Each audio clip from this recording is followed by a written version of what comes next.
Passes 7-0.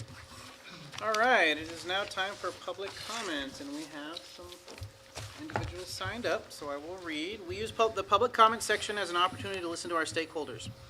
The board does not debate or engage in conversation during this time. I'd like to remind everyone to state your name and village of residence for the record. Please limit your comments to 3 minutes or less. Public comment is a maximum of 30 minutes with a 20-minute total length of time for any one subject. Those who speak are asked to maintain a tone of courtesy and civility. All right, and first up we have Patty Reeder. Okay, thank you.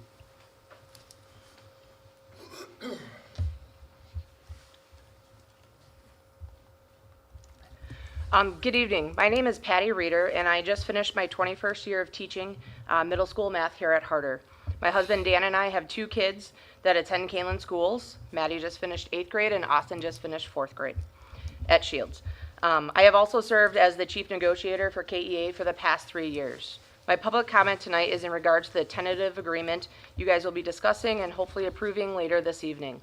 I stand before you with immense gratitude and appreciation for the remarkable collaboration and dedication we, the Kaneland Education Association, the district administration, and the Board of Education have collectively demonstrated in finalizing this new contract. What we were able to accomplish at the negotiation table has not happened in my 21 years of tenure at Kaneland. I can't remember a time when we reached a tentative agreement and held a ratification meeting before the school year ended. I also can't think of a time that we were able to reach an agreement without the help of a mediator. Over the past 9 months, I have witnessed firsthand the unwavering commitment each member of both teams showed in ensuring that we arrived at an agreement that benefits all parties involved. The countless hours of discussions, negotiations, and at times meticulous revisions were well worth it. I want to acknowledge the diligent efforts of both teams, Kendra Schumacher, Susie Axel, Dan Pons, Shanna Piccone, Joe Gannon, Patty Patterman, Kathy McGrath, Tony Millay, Maureen Lemon, the district's legal counsel, Board Member Mankiski, Board President Gonzalez, Dr. Fuchs, Dr. Bogan, Dr. Adkins, and Dr. Layden. Each perspective that was brought to the table enriched our discussions and helped shape an agreement that truly reflects our collaborative goals and values. Addressing the topics that were top priorities for our members became the top priority for our negotiation team. A few of the highlights. We successfully negotiated measures to help manage and reduce the workload burden on our members, and we have seen a significant reduction in involuntary transfers. We now have a formalized process to address safety concerns. We were able to maintain our health insurance benefits and increase retirement incentives. We were able to make sure that all members saw their salary increase over the next 5 years. I am incredibly proud of what we have achieved together. This contract is a significant milestone, and it is a direct result of our collaboration, hard work, and shared commitment to the Kaneland community. Is it perfect? No, but we did the best we could within the constraints we had to work with. I'm looking forward to continuing to working together with both the administration and the Board of Education in the same spirit of cooperation and dedication as we shared at the negotiation table. Thank you once again for your hard work and partnership.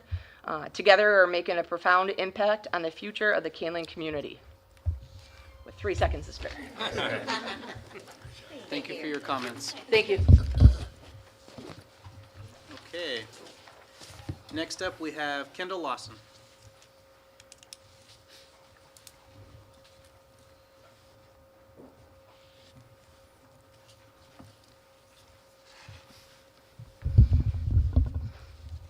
Hi, my name is Kendall Lawson, and I have just finished my 10th year as a 7th grade English teacher here at Harder. I'm also a student council sponsor, a golf coach, assistant track and wrestling coach. Any opportunity to share space with the incredible students in our district, I'm probably there. I'm passionate about education. I've served on numerous committees, EAC, Mentor Committee, Rev, Strategic Plan, and more. First, I'd like to thank you for working collaboratively with our dedicated negotiation team on the KEA contract up for approval tonight. Sharing a classroom wall with Patty Reeder, I can tell you that their hours and efforts do not go unnoticed, and it's obviously apparent that all stakeholders were considered in the agreement. To the Board of Education, over the last year of board meetings, I've appreciated watching you all learn, ask good questions, make choices, and respond to a variety of topics. I have found myself nodding in agreement, but also feeling puzzled as perspectives and thoughts shared by the school board don't echo the reality of what is happening in my classroom, room 233, and at times education at all. But I understand that those are your perspectives, and everyone has a truth to share. On October 30th, 2023, I sent an email to each of you sharing my perspective on topics being discussed about the reality of teaching and learning in Kaneland. Since October 30th, much has changed, and I have found more topics that leave me puzzled, so here I am sharing my perspective again. The abrupt shift to traditional grading practices, in my opinion, lacked consideration and an understanding of the whole picture, the impact on students and staff, the new barrier that lie ahead, and the time and capacity to get ready for students in August. For me and my 7th grade ELA colleagues, this change has left us feeling confused, more stressed and uncertain, stifled, and less excited about all the plans we had. And you should know we'll still enact. Since this decision, we have had to pivot, as always, and stop the work we have been actively engaging in together for 7+ years to figure out how we would meet the needs and expectations of this school board, rather than what we believe is doing what's best for our kids. As an innovative and well-rounded school district, it is unfortunate and frankly for me embarrassing that instead of leaning into adversity and struggle around healthier grading practices, call it SBG or anything else, we went back to what makes other people feel more comfortable. Has SBG at Kaneland been incredibly successful? Absolutely not. But has it worked to address the needs of students, communicated accurate progress, focus on learning instead of grading, working to eliminate compliance-based practices that should not dictate a school experience, allowed and promoted teacher and student autonomy, and lessen the equity gap that exists in assessment? My perspective is yes. My question for you is, have you reviewed healthy grading practices for students in 2024? Do you know what the research shares when it comes to assessment for middle school students? With 2 master's degrees in assessment and equity, which district tuition waivers paid for, thank you, I can assure you that the research does not consider curriculum-based grading or traditional grading part of healthy assessment practices for this generation of students. Also, what does traditional mean in 2024? Thank you for listening to my perspective. Thank you for your comments. Okay, next up we have Dan Pons.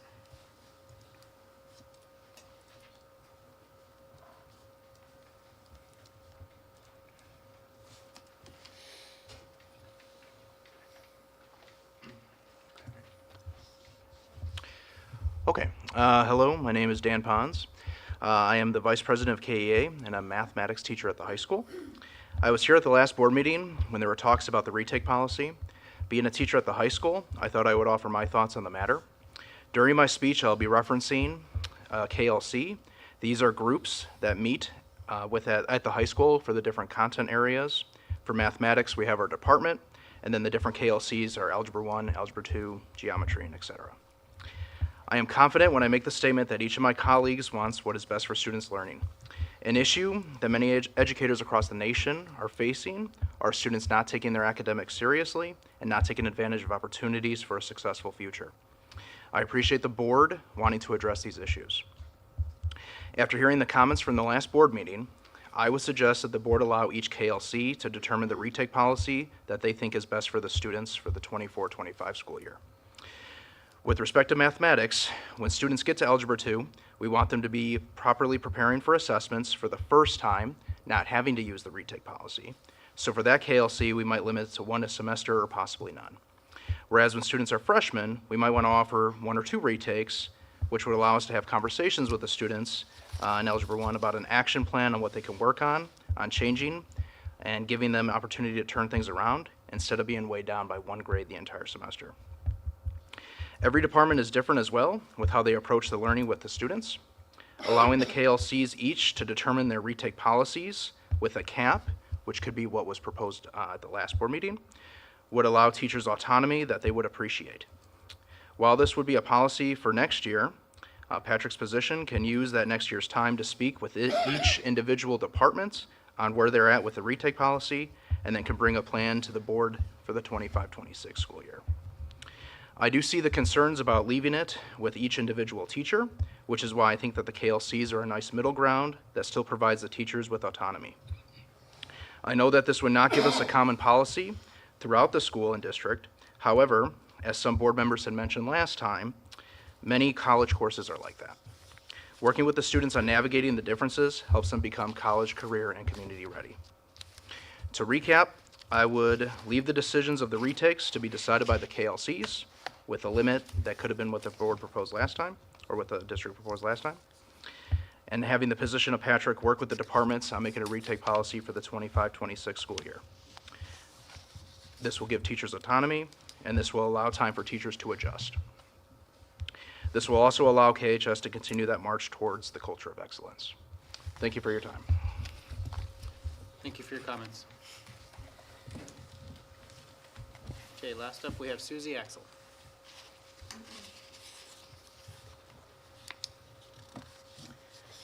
Good evening. I am Susie Axel. I am the incoming KEA president here at Kaneland.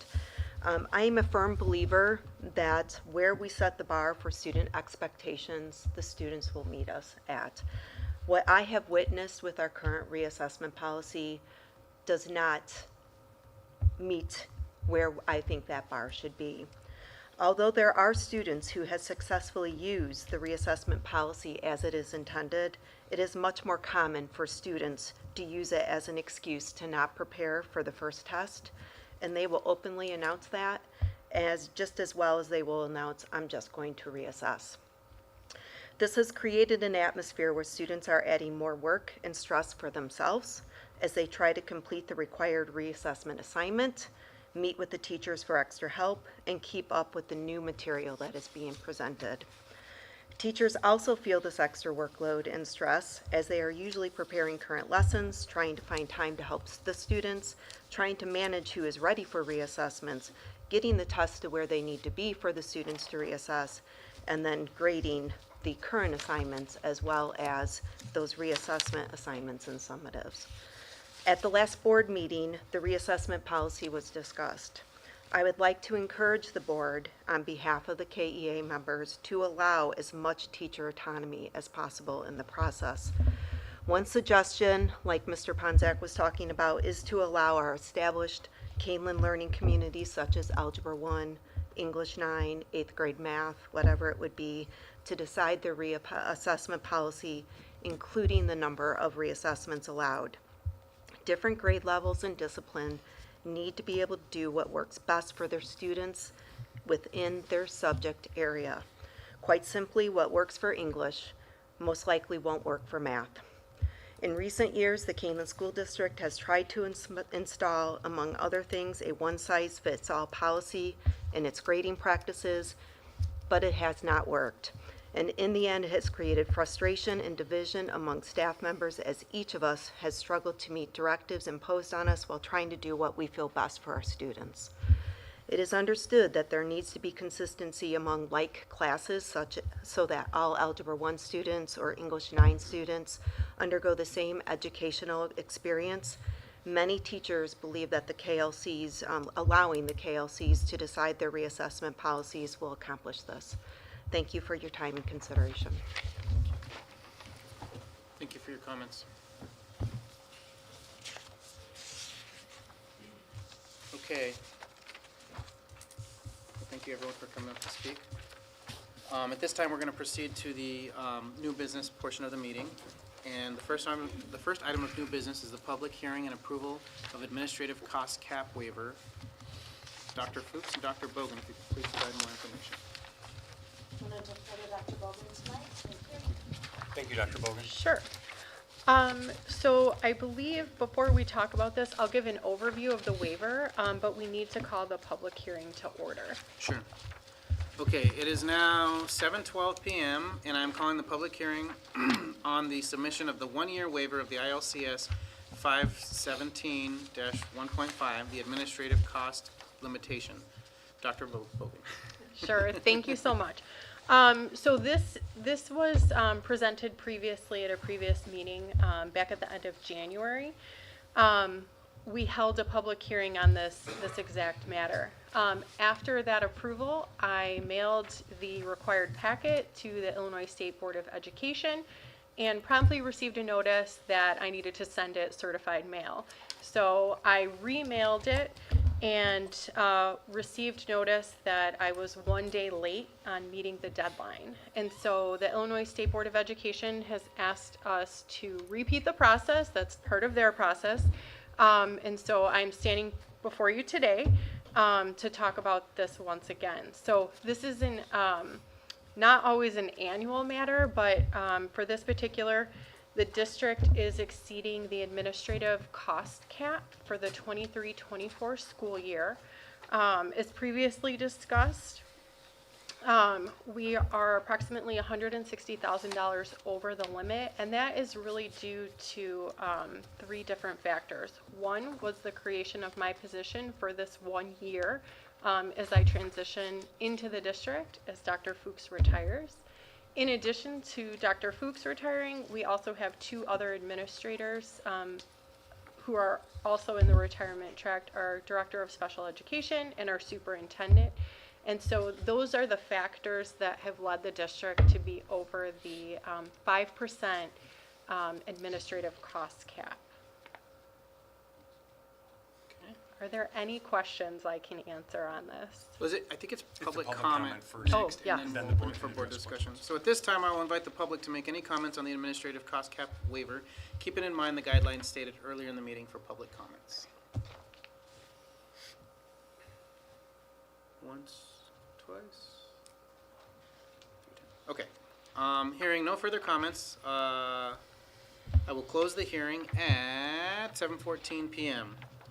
And now we'll open it for discussion amongst the board on the approval of the administrative cost cap. Any questions? We're just doing it again because of the state. Technicality, 1 day. Yeah. Yeah. No comments? Good. Good.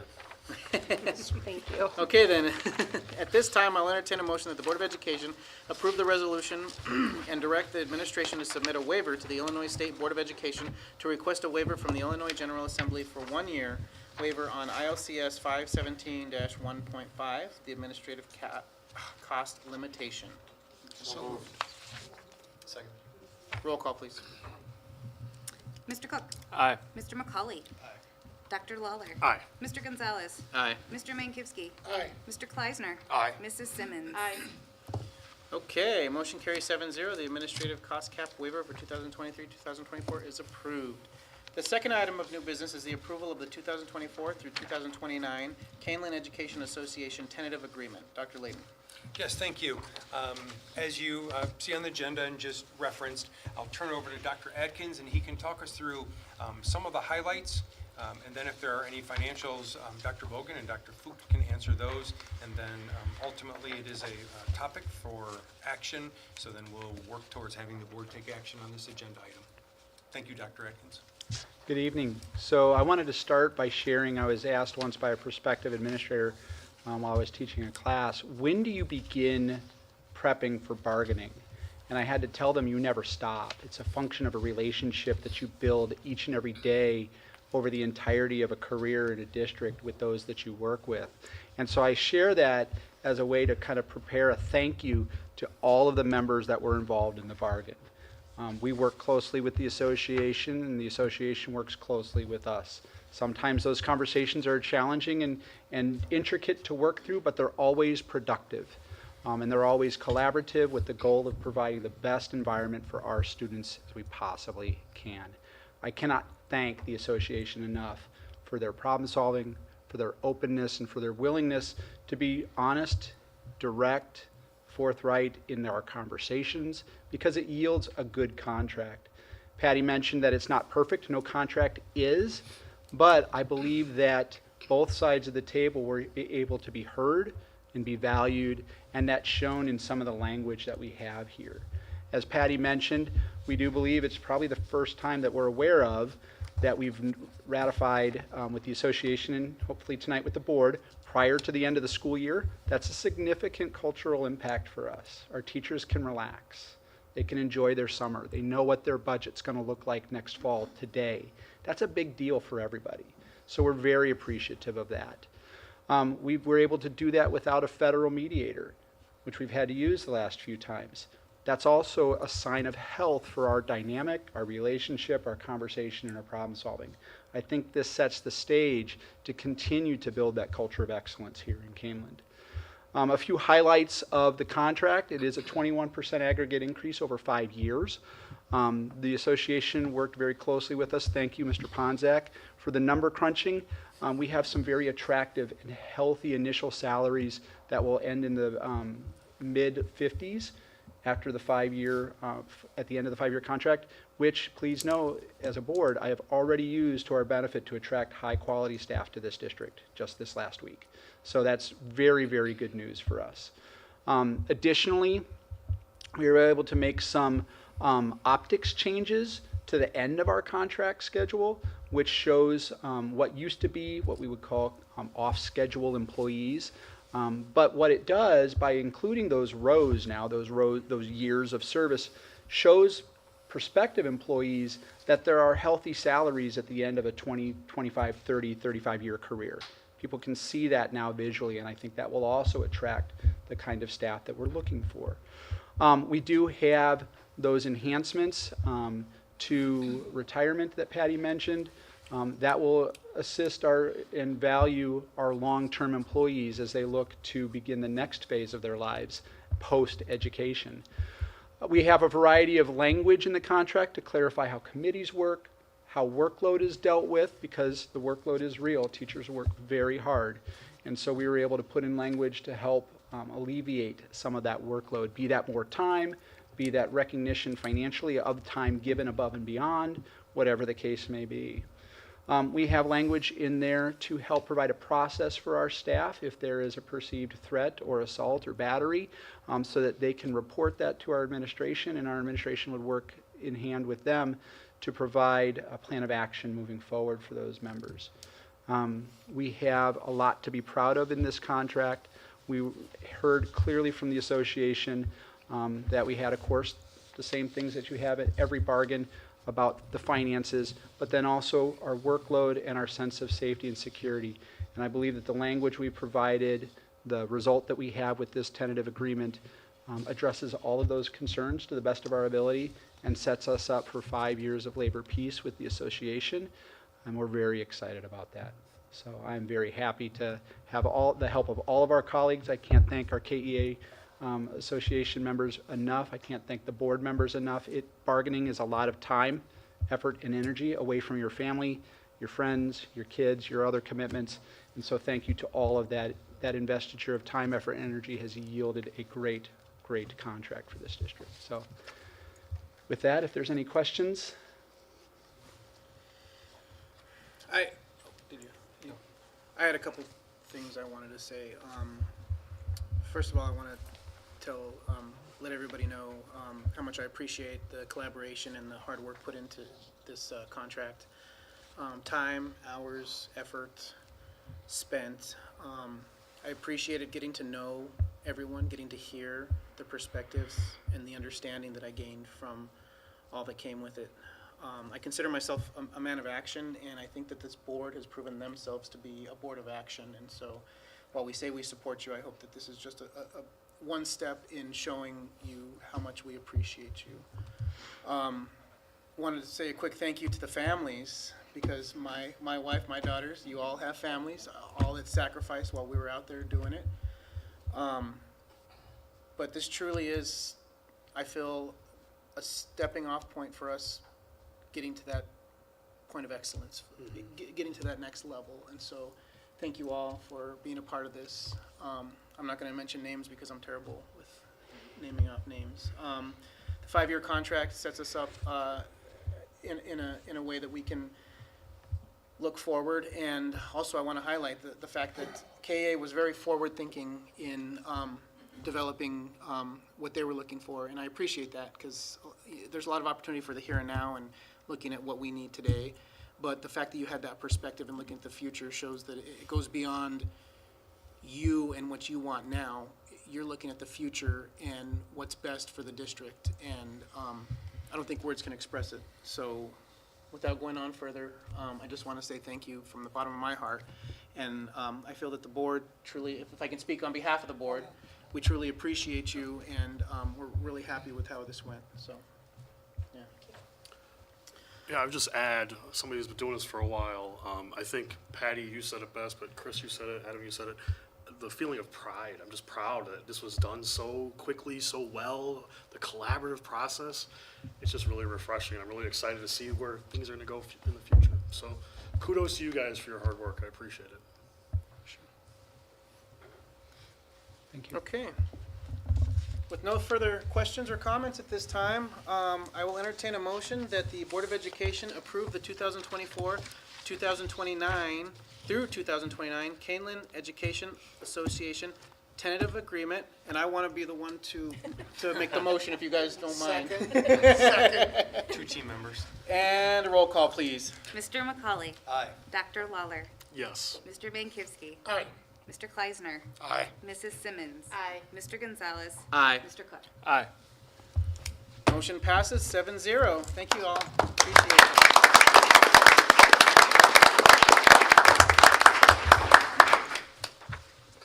Okay. So before we proceed into the next item, I have a spiel, as I like to say, and forgive me, I try and memorize, but I'm not good, so I want to just read and judge me if you want. I don't know. As you may know, our current superintendent, Dr. Todd Layden, announced his plan of retirement, and the Board of Education initiated the search for the next superintendent in October of 2023. After a thorough selection process, Dr. Kurt Rolling was chosen to succeed Dr. Layden as the next superintendent. Dr. Rolling was initially scheduled to assume his new role on July 1st, 2025. However, the Board of Education has decided on an earlier start date for Dr. Rolling, effective September 1st, 2024. I want to highlight the collaborative nature of this decision, which was made to benefit our school district and ensure a smooth and effective transition of leadership. Dr. Layden and Dr. Rolling will be working closely together from September 1st, 2024 through December 31st, 2024, Dr. Layden's new retirement date. This transition will allow Dr. Rolling to have 4 months of in-district overlap before Dr. Layden's retirement. This collaborative effort will enhance Kaneland schools, which we hope will instill a sense of security and confidence in our community. There's a lot of change happening around the district, and it will be important for the next superintendent to be involved in those changes. Dr. Rolling can transition as new cabinet members start. The strategic plan is culminating in the final year. Kaneland may go to a referendum in November, and there will be a search to replace Dr. Rick Burchell due to his upcoming retirement at the Fox Valley Career Center. Just to name a few of these changes coming up. The expedited timeline for the transition of superintendents will bring numerous benefits to our school district. Dr. Rolling's earlier start date will ensure seamless transfer of leadership, providing reassurance, optimism for our administrative staff, teachers, and students. This approach will foster a collaboration between Dr. Layden and Dr. Rolling to tackle new challenges and identify opportunities. Moreover, this process will establish continuity and stability for the district, ultimately benefiting the Kaneland community. This proactive approach sets us up for continued excellence and success. I am excited about the positive impact this change will bring and eagerly anticipate the continued growth and advancement of the Kaneland School District under Dr. Rolling's leadership. Okay, so now we will proceed to K3, and I will hand it over to Dr. Layden. Yep. Basically what you said. And so thank you. I just wanted to just reiterate the kind words and the process and the work that Dr. Rolling and I will be able to commence immediately. We've already spoken a few times. He came on the tours, been on the tour of the district and the buildings already. So some of the process is underway and will continue as we move into the school year and up to September 1st through that December timeline. So I do look forward to that. Look forward to working with Kurt and providing what background and assistance we can for a seamless transition for Kaneland into the future. So thank you, and thank you for your understanding and patience and flexibility and creativity as we work through this process with myself and Dr. Rolling. So I'd like to thank you, Dr. Layden, for all your efforts, and this decision couldn't have come easily, but I think we recognize the sacrifice and the efforts you're putting forth in pushing this district forward, and nothing short of what we would have expected given your past experience. So thank you for that. Welcome. Thank you. Additionally, I'd like to thank Dr. Rolling for being willing to uproot his life sooner than expected and working with us in helping to continue this process and make it smoother, for lack of a better word, this transition work better for the students in the district. So as the agenda is written, so essentially what we have to do is we have to agree on two things. We have to approve the amendment to Dr. Layden's current contract, and then we will have to approve the employment contract for Dr. Rowling for the time span that he'll be joining us. So K3 is Dr. Layden's amendment, and K4 is Dr. Rowling's new contract. So do I have to formally go from one to the other, or can we just do one after the other? You can do this one first, and then you can just say we're moving on to K4 and then take that action unless there's any other questions that anybody would have on either of them. If there are no questions, you can move and do both of them. Okay. Does anyone have any discussion or anything they want to address, talk about? Just that you said you didn't say it well, you said it great, well said and everything you said, Adam, so I appreciate it, yeah. Thank you, guys. Okay. Well, so, hearing no further discussion from the board, I will entertain a motion that the Board of Education approve the amendment to the employment contract for Dr. Todd Layden. So moved. Second. And a roll call, please. Dr. Lawler. Aye. Mr. Mankivsky. Aye. Mr. Kleisner. Aye. Mrs. Simmons. Aye. Mr. Gonzalez. Aye. Mr. Cook. Aye. Mr. McCauley. Aye. All right. The motion carries 7-0. Thank you. Thank you. All right, so we'll move forward to K4. Real quick, as a matter of formality, I'll open up to anything that, any discussion or any points anyone wants to bring forward. Give you a couple minutes. No? All right, so at this time, I'll entertain a motion that the Board of Education approve the employment contract for Dr. Kurt Rowling as Deputy Superintendent from September 1st, 2024 through December 31st, 2024, and Superintendent from January 1st, 2025 through June 30th, 2025. So moved. Second. And a roll call, please. Mr. Mankivsky. Aye. Mr. Kleisner. Aye. Mrs. Simmons. Aye. Mr. Gonzalez. Aye. Mr. Cook. Aye. Mr. McCauley. Aye. Dr. Lawler. Aye. All right, motion passes 7-0. Dr. Rowling's contract is approved. And thank you, sir. Appreciate you. Thanks, sir. Okay, moving forward, let me get organized here. We'll go ahead and move to K5, which is the Kaneland referendum update. Real quick, I just wanted to mention that if at any point anyone would like to leave, this is an open meeting and you're welcome to come and go as you please. No feelings will be hurt. We know you have lives, and so feel free to leave if you'd like, but otherwise join us for the fun. All right, let's see. So, the fifth item of new business is the Kaneland referendum update and discussion. Dr. Layden. Yes, thank you. I would like to, if you look on the second page, or actually the third page of the memo, it has the timeline. So one of the things that I want to remind the board is just to start this conversation with the end in mind, and that end is the possible election November 5th of 2024, and then those dates that we would work towards that. We do have a schedule through June, all the way July, and then August, when the question has to be formally approved if the board is going to referendum and the community is going to go to a referendum. We have that timeline laid out. So as we have the discussion here in a couple minutes about the update and next steps, please just keep that end in mind of what that timeline would look like and what you might need from administration to be able to make sure that we answer questions and have the information that you need to confidently make a decision.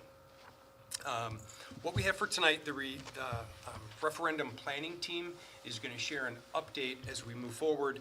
What we have, first, Dr. Horn will talk a little bit about the two forums that we added. We added the May 18th and a May 20th building forum, went over some of the entire projects, or went over the 4 options, but then also went into more detail with the tour so we could get additional feedback.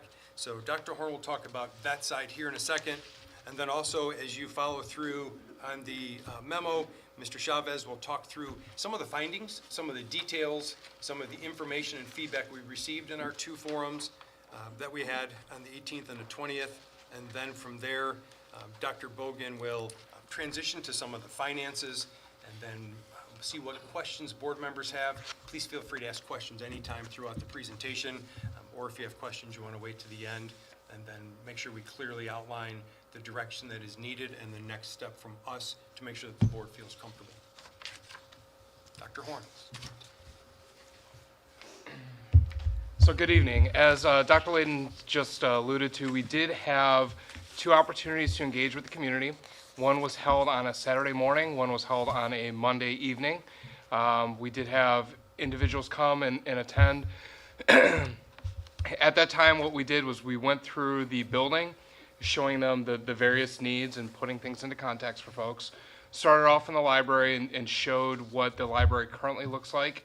It is what we would refer to as a traditional library, meaning it was set up 20 plus years ago. When you go into modern libraries, it is set up for 21st century learners, which a lot of is driven by devices. So I use the analogy of a modern day Starbucks, where you have several outlets throughout the area for people to plug stuff in. Our library, as well as many of our classrooms, lack that. In fact, when we went into our classroom, which is in the older portion of the building, we did highlight the lack of outlets that are available. And I highlighted the fact that oftentimes the number of devices plugged in at the same time did trip switch, shutting off power to the ceiling of the building.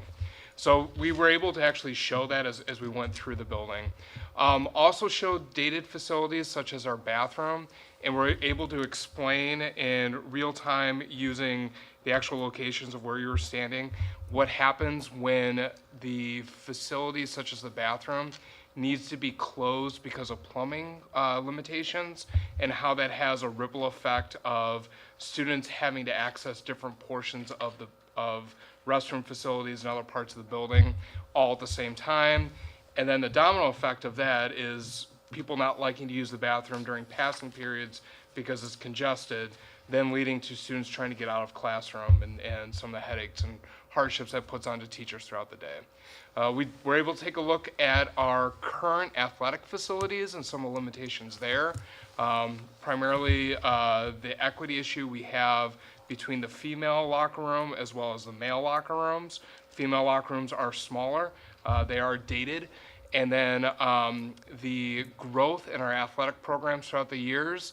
Mr. Rollman I was at the athletic awards night before I arrived here, alluded to the fact we have over 800 students participating in sports when you look at the spring, fall, and winter seasons. All of those students come with equipment. Baseball, for example, it is now pretty common for students to carry bags with bats in it. The classroom we happen to be in was the baseball coach's classroom, which is located in the social studies wing of the building. And it's also the most dated portion of the building. And at any given time during season, when you walk in there, because of the lack of facility space that we have, you do see bats and bags pushed up against the wall, which leads to a tripping hazard within it. We were also able to look at some of the dated work, which I'll let Mr. Payton speak to, such as the boiler, and the fact that the boiler is in fact 60 years old. Okay, so it breaks down more frequently, requires parts that are more difficult to get, and skilled labor that's not necessarily trained on it. So when that happens, you're going to be without heat or cool, or you're with comforting temperature for a longer period of time. So we're able to walk staff or walk community members through that. Once we were done, we were able to come back into the library and go through in small teams and prioritize needs based on what the community members saw, and we're able to grab good feedback from that. So I'll let Mr. Chavez speak to that. Thank you, Dr. Moore. Thank you. Good evening, everybody. All right. Yes, as Dr. Horn mentioned, we all met in the library, and we had 3 guided activities that were presented to the community members that arrived to the forum. I'd like to point out that we promoted the forum on various platforms, including social media, direct message to our school community through our platform that we use to communicate with them. We also sent a press release, which was actually picked up by Shaw Local, and they did do a news story about the referendum and about the forums that we were hosting. So we feel like we were able to get that information out to the community to make sure that they were aware that this was going on.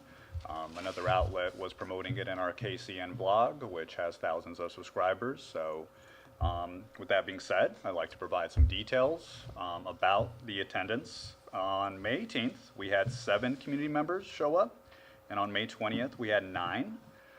So with having 7 community members, we decided to pivot and just do one group and discuss some feedback, which I'll share with you in a few moments. With 9 community members, we were able to split up the groups into 2 and get feedback in a more kind of a group format as we've done prior with the board for the superintendent search. So the first activity, prior to actually even starting the tour, we handed out maps. On that map, I had the high school and also had stopping points around the high school. And on those points, there were certain challenges. For example, the boilers and other needs that the high school has. So the first task was for the group to reference that map, discuss the stops on the tour, the challenges that were on those stops, and also what the opportunities would be for those challenges. So we were able to get some pretty good feedback about that, about the facilities, about how the tour went, and about how the community members feel about what they saw at the high school. The second activity was to rank the 4 groupings of projects, which I handed to you prior to the meeting there. It'll show you the 4 groupings of projects and the costs that were presented at the board meeting on April 29th. So basically, we had the group members kind of discuss those projects, discuss the costs, and to rank those 1 through 4, just based on what they feel would be the need, the cost, and the tax impact that the community would be able to tolerate. The last activity was for the groups to share with us their top 5 barriers to a successful referendum based on what they've heard in the community and how they felt about the information that was presented. The feedback on May 18th, as I mentioned, the smaller group, was geared towards the district providing a real detailed plan to the community about the projects, all the details that go into those projects, and how the money would actually be spent. So full transparency was very important to the group, so that the community could really feel confident about what they're voting for if the board decides to go to another referendum in November. We also received additional feedback about the timeline in terms of how tight the timeline is in between now and November. Also about the Sugar Grove TIF and just really other topics that they were concerned about. There was a link to the detailed notes in the memo if anybody would like to go back and just review more information about what that group disclosed to us. So on May 20th, we had a bigger group, as I mentioned, that we split up into 2 smaller groups there. We were able to receive some great ideas about communication strategies and ways to showcase the need for the referendum to the community. The detailed notes were also included as a link in the memo as well to review.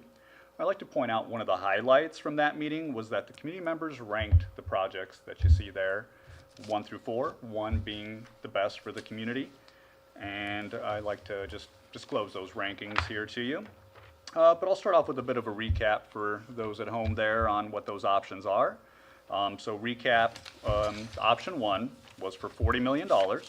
That mainly included infrastructure, mechanicals, and updated classroom spaces for the high school, and a few other projects around the district as well. For example, air conditioning at the elementary school gyms, ventilation improvements, roofing, and flooring.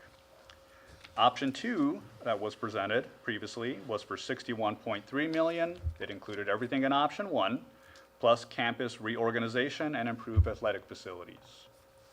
Option 3 totaled $79.5 million. It included everything in options 1 and 2, plus secure entrance improvements at the high school, student resources, and elementary playground improvements.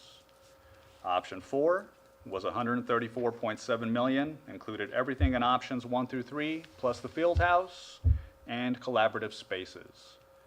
So, based on the groups that we had, option 3, for a total of $79 million, came out as ranked first.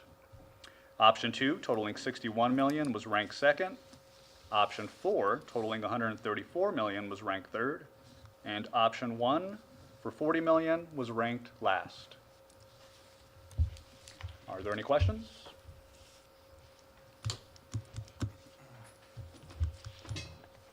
All right. So, I was just going to say, I found it valuable. Like, I thought it was great, and I don't want to minimize anything, because I thought it was really great to have the conversations with folks, and I think they had really good insights. But it's the same kind of issue I've brought up before, I'm just not sure we're getting a good sense or a good pulse on what everybody's doing, right? So, and where everybody's at.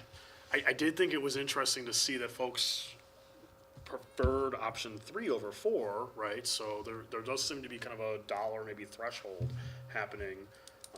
But then I'd also say the group I was in, there were like 4 educators in that group, right? So like it was kind of a, you know, biased pool to work with. So I still think we have to figure out a way to get a better sense on what's going on in the district. Sure, to speak to But that a I little bit. appreciate what you did. I thought it was great. I thought what we did was great, but. Sure, absolutely. Yeah. You know, I think we got, 532 survey respondents on the first survey, which was similar to the survey done last year by E.O. Sullivan. And then we've also met with all the staff members. I don't know the exact number of staff members in the Kaneland district, but we met with most of them during their meetings, so in the hundreds for sure. I can say that, you know, based on that feedback so far, we have a group of people that are on the side of going all in on a new high school.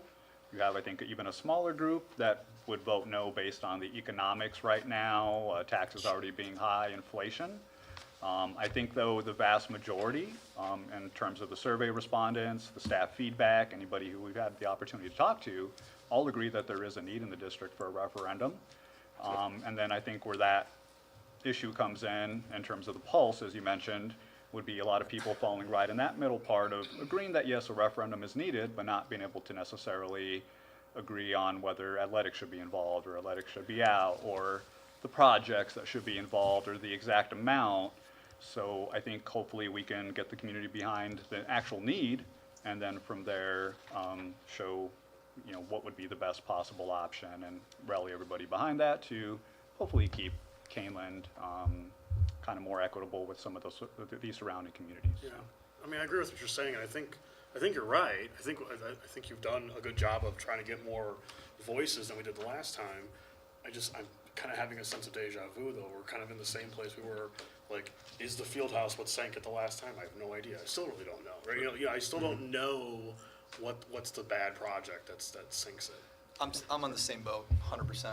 I mean, looking at this, there is literally no breakdown. If as a community member, I want to see, okay, infrastructure, mechanicals, I want to see an itemized, I want to see numbers. We heard those. How old is this? I mean, it needs to be broken down. Yeah. And again, deja vu, there's no other way to describe it. You nailed it. I heard from a community member going up to my wife and basically saying, it's not going to pass. And I keep hearing it's not going to pass, it's not going to pass. And I feel like we're trying to race this thing forward, and it's going to be the exact same result. And having to talk, you know, having the conversation with others about this, I strongly feel this should be put on hold. So my group, the difference between what is being heard out in the community to the group that picked option 3, it would have been interesting to have them rank this before they went on the tour and have the discussions and afterwards, because like our groups picked option 3 because they were able to have all their questions answered. There was like questions about the boiler, like how dare you guys not maintain it? Julianne was able to speak to the timeline beautifully, explain it was not maintained over all these years. It has been maintained, and you know, give examples and stuff like that. But the communication that's out there is false information. There's not good connections, and so the people that are actually coming here and able to hear, like you said, the different things and be able to understand what it is, that's why they're voting for that. So that is the disconnect of all the people that are just going, no. Why are they saying no? Yeah. Is it no because, you know, they don't understand? You know, like we had somebody who was like, can you just again explain the restructure of the front? You know, and to actually explain to them and sit down with them to say, and they're like, oh my God, that makes sense. I'm going to invest in that. That needs to happen. This is important to the kids. And when they started to realize the importance for the kids and importance for the teachers, the community members started to make the connections. So how we do that, I don't know. I mean, you obviously know. We've talked about doing some videos. They talked about us doing like Elburn Days, Sugar Grove Boil, let us stand there, answer Montgomery these Days. questions, be there, you know, for them. Montgomery Days. You know, is it, how do we, the people people that are coming up to other people and having those mini conversations that are not having the conversations with us that know the information. How do we break that train that's happening, and so we can get the right information out there? That is what we're missing. I think that goes to what Aaron's point was, though, right? Like, I agree. Like, I think, yeah, we more itemized. I don't know. Like, more things maybe.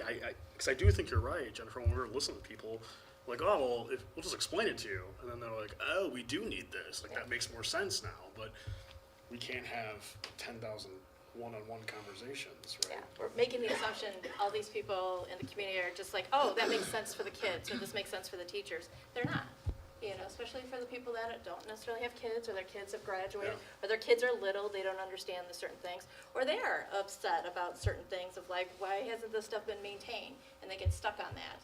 And there are reasons for certain things that have not been done. Financial reasons, there's timing and stuff. There are answers to absolutely every question, but so how to find that, I don't know. You were at one of them too, so. Yeah, I mean, I was in the one there, the smaller one on Saturday, and I guess my big takeaway is that I think we need a strategy in promoting this. So there's an obvious need. I personally was shocked when I saw the girls' bathroom, and not because I have a daughter, but because if I were a boy in the girls' bathroom, I would be like, there's only one sink, and it's bad. So there's a need, and we look at the budget and we see it, but financially we can't sustain all the needs, But it's relaying that to the community, and it has to be relayed from a voice that they trust. And so when I say strategy, I think what we need to do is we need to find a way to sell people who are going to go out there and advocate for the district at the community level. So they're going to go and they're going to talk to their neighbors. They're going to engage. They're going to say, because us as a district, we say, hey, come to this next thing, and we have cookies. Well, we've seen the numbers. The numbers were abysmal. They're kind of sad. It wasn't anyone's fault. They've been that way. Yeah. So I think we need to, and I don't know that there's no solution there, but a strategic approach where we're able to sell a small group of people who have that information, who can answer the questions that, when Jackie was giving financial information at mine, who can answer the, and I'm not saying the field house, I'm just using it as an example. Well, the field house encompasses moving the bus lots and blah, blah, blah. That number encompasses this. They can relay that from their neighbor, someone they trust, and then they can engage, and we can, it may just be I don't want to pay more in taxes. I really don't want to pay more in property taxes. I don't think anyone in this room does. But we need this. It's a need. It's not a want. It's a need. And so I don't have an answer, but that's my 2 cents from it. So, but I was going to say, my only caution, just let me throw that out, is even if we don't do November, we still need to plan as we are doing November, because we have the summer, we have the spring. If we do April, we are going to lose momentum of going out, speaking to community members. People aren't going to come here during the winter time. We don't have events that we can go to. So if we're going to either do it November or April, I think that's like the last decision we need to make. What we need to do is commit to making this a priority and getting that word out now. I agree. Keep the focus, because we can't say, well, we'll deal with this in April, and then because now I feel crunched for November. I really feel like we're crunched for November. And then January and February, it's the holidays and stuff like that, and none of us are going to be, and community members are not going to come out to stuff like that. So what is that? So I just wanted to put that out there as that decision, be it November, April. We need to just keep focusing that our timeline has to be now, and we need to be making steps now. Yeah, no, and I agree with you absolutely that we have to continue moving forward. We had a community member here. He had spoken. He worked on websites, and he had recommended we don't have to do a whole new website. But the key thing is, I've been hearing transparency, no receipts. I don't trust where the funding's going. If you added a page or two to the website, again, this option one, I mean, I want to see what it entails. Infrastructure, mechanicals, okay, that's great. What does it entail? You can have a website, you can have infrastructure in this, have it at one page, you can have a link to the next page, athletics, what about the athletics? Break down the 17.1 million, break this down, everybody can have access to it, because it seems like we're only getting this information out, maybe not as often as if you go to a website. Update it daily, update it weekly, just as an option. Real quick, Mr. Critta, do you mind, we've discussed the wanting to see the dollars and see, how much does this toilet seat cost? And, boilers, how much are the boilers gonna cost? But to some extent, we're not there yet until the architectural designs are, can you explain that process and to what extent we can give them this transparency and to what extent we can't? Yeah, so a lot of the things we do at this conceptual stage where we know what the needs are and we're doing equipment replacement or remodeling, we're just using current metrics on boiler size and replacement numbers, or renovation per square foot for certain areas of the building. If it's new construction, we're doing the same thing. We're using metrics of what's new construction running in our market right now, and then escalating a little bit to try to pinpoint when it might happen in the future. That's why every time it's delayed, there's an escalation factor that goes on top of these items as well. But conceptual metrics is kind of our toolkit right now to be able to put a sign cost, because without getting into very detailed design, which has an expense to the district, so you're kind of putting the cart in front of the horse by saying, we're gonna design this work, take it to the next level, and then go ask for the community to support the work that we've been designing. So there's a balancing act there of how far you take the design work beyond what the community, you're not sure what their opinion is gonna be as far as supporting that work. So this is not uncommon to work with very conceptual costs at this stage. We try to build in a project cost, so it has contingency and design fees and surveys and testing are in those dollar figures. But it's intended to give us the dollars to address the needs that have been described. There's going to be a little bit of ebb and flow between things. The price will come down on something and up on another, but generally it's intended to give you budgets for the things that we know need to be solved in a referendum or in your improvement package. Does that answer your question? No, absolutely, right. I mean, unless we want to invest a bunch of money into doing a deeper dive into conceptuals that we don't even know if it's going to pass, I don't know if that's fiscally responsible either. But I think more to the point, it's like, okay, it says all elementary's roof replacement, 3.9 million. If, and I'm not saying you, but if we get into the bullet points of KBK's roof was, built in 1992. All right, John Stewart, it's actually got new solar panels on it, so we can only replace portions of the roof, or we have to do, and it can give you a breakdown of what is the roof, which roofs are being replaced, how long they've been there, because that's not going to cost us anything extra, because we should already know all that information anyway, exactly. But I think that's more to the point of the details of what are we replacing and why we're replacing it versus the specific cost for each individual roof and how much is the demo going to cost and then how much is the replacement going to cost. Because I think that's insane too. If we give somebody a 20-pager of every itemized list of thing in pencil that's going to be purchased, no one's going to read that either, right? And I'm not talking bolts and screws. Yeah, it's got to be, I think there's got to be a balance. I think on top of that though, there should be this very easy visual of what is my taxes going to increase on a yearly basis at whatever median household, level. And I know we've had the calculator and everything else like that, but if that's at the head of the webpage with a different option and the breakdown inside of the option of where this $3.9 million is going to go, I think that's exactly what now the other part of it is getting people to actually look at the website. I mean, because you did blast this everywhere. 2 different times, 2 different days. It was a weekend and a Monday, right? We had all different opportunities and options and people still didn't show up. That's the tough part too, right? Because, I mean, you can only do so much. I mean, putting stuff on a website, people got to actually show up to that website. They actually got to look at it. So how do we draw in that traffic too? Because we can blast it everywhere. Hey, we have a website for the referendum, and then nobody can go look at it.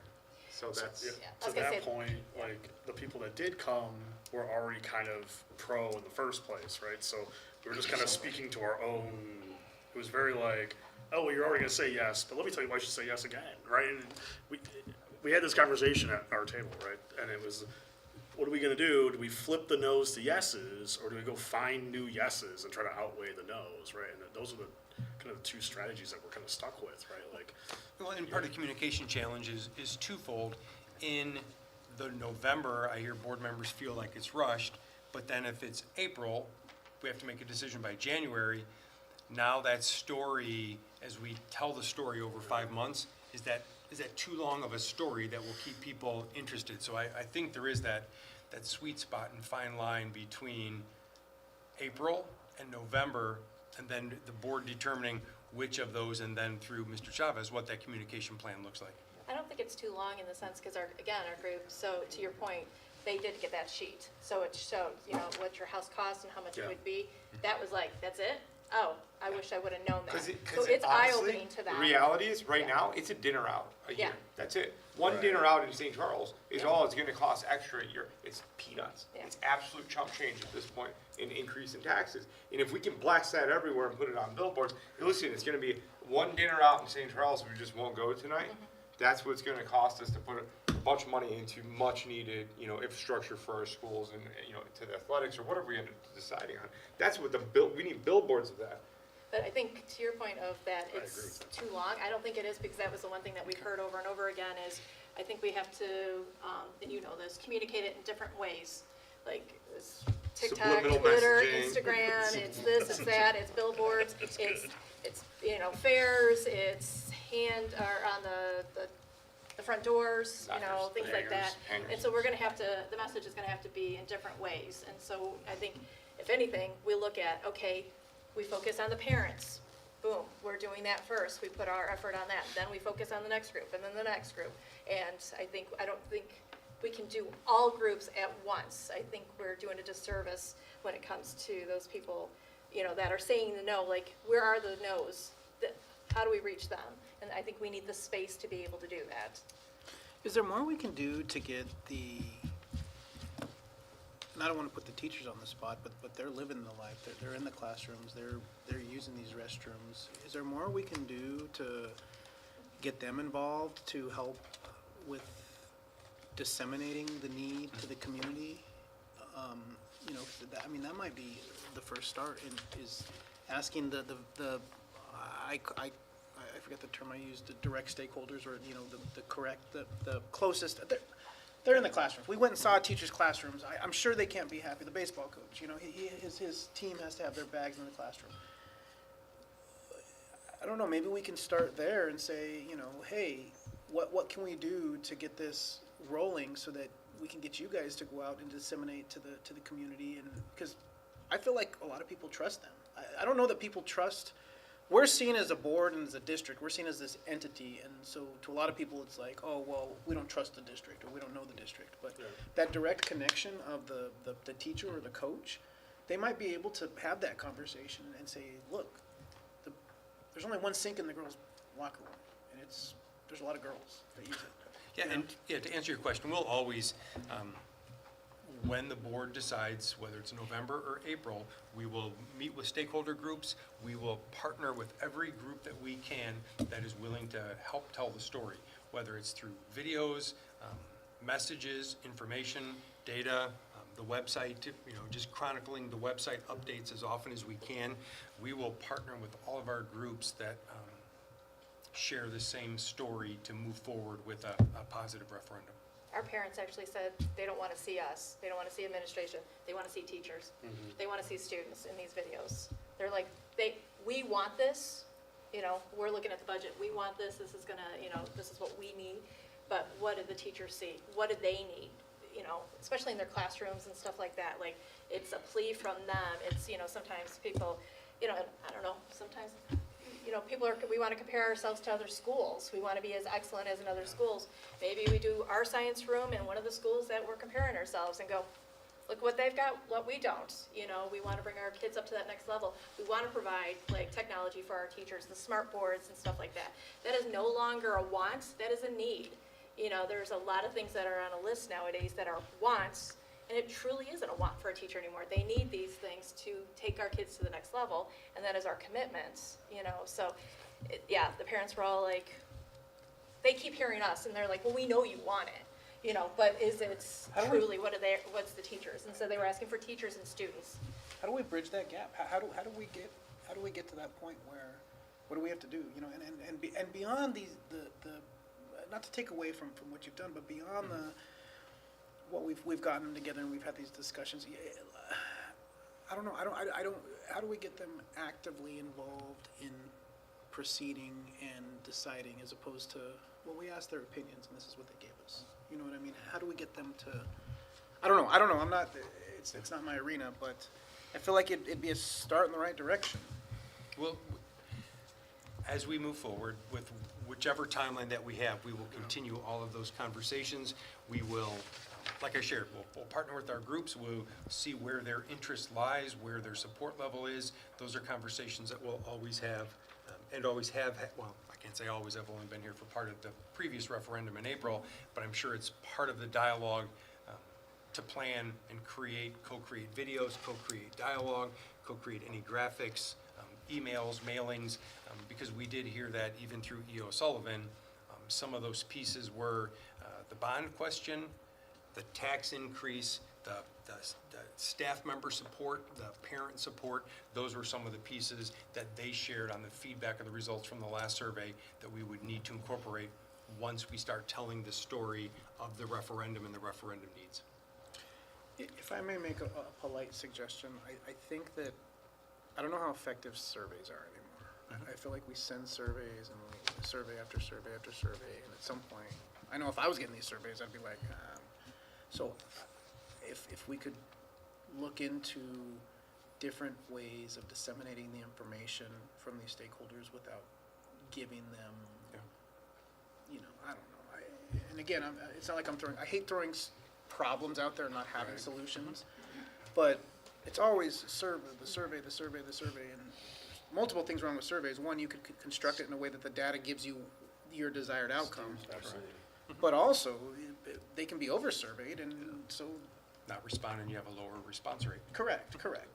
So that's kind of why the parents were also saying, can we talk to the teachers? What are they, don't want to tell you guys do TikToks or Instagrams, things like that, but the kids might, or, and so what are we allowed to? And also, we don't want to force anybody, that like, oh, this is on the back of the kids. We don't want the kids and the teachers feel like, oh, if it doesn't happen, it was their fault. It's not, we want them, again, it's that whole collaboration of like, we know, or we hear what you need, what you want, but we're not making that connection with the parents and with the community. So what are we missing? How can we help? And do you guys have ideas, brainstorming besides surveys, outside the surveys? And what does that look like? So. Can I, Dr. Bogan is waiting kind of patiently, kind of not patiently, somewhere in the middle. I'm But there's the one other aspect that before she shares, kind of what is the opportunity lost or what is the cost? So what's going to happen when we go to referendum, if we do, if it passes, if it doesn't? The financial impact is important to tell, or is an important story to tell, because that was the other story that E.O. Sullivan shared as well. Let the community know what those needs are and try to do it in multiple means, multiple measures.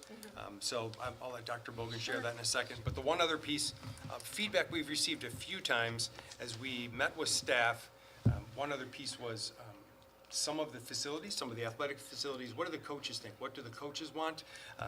Mr. Rollman, who's not here because he's celebrating high school awards, or senior awards over at the high school right now, he is meeting June 1st with the coaches. He's going to have small group meetings and a big group meeting with the coaches, just to reiterate their needs. We met with them once, but it was a half an hour, so it was more of a scattershot feedback really quick. So he's going to meet with them on the 1st and get more feedback and more information.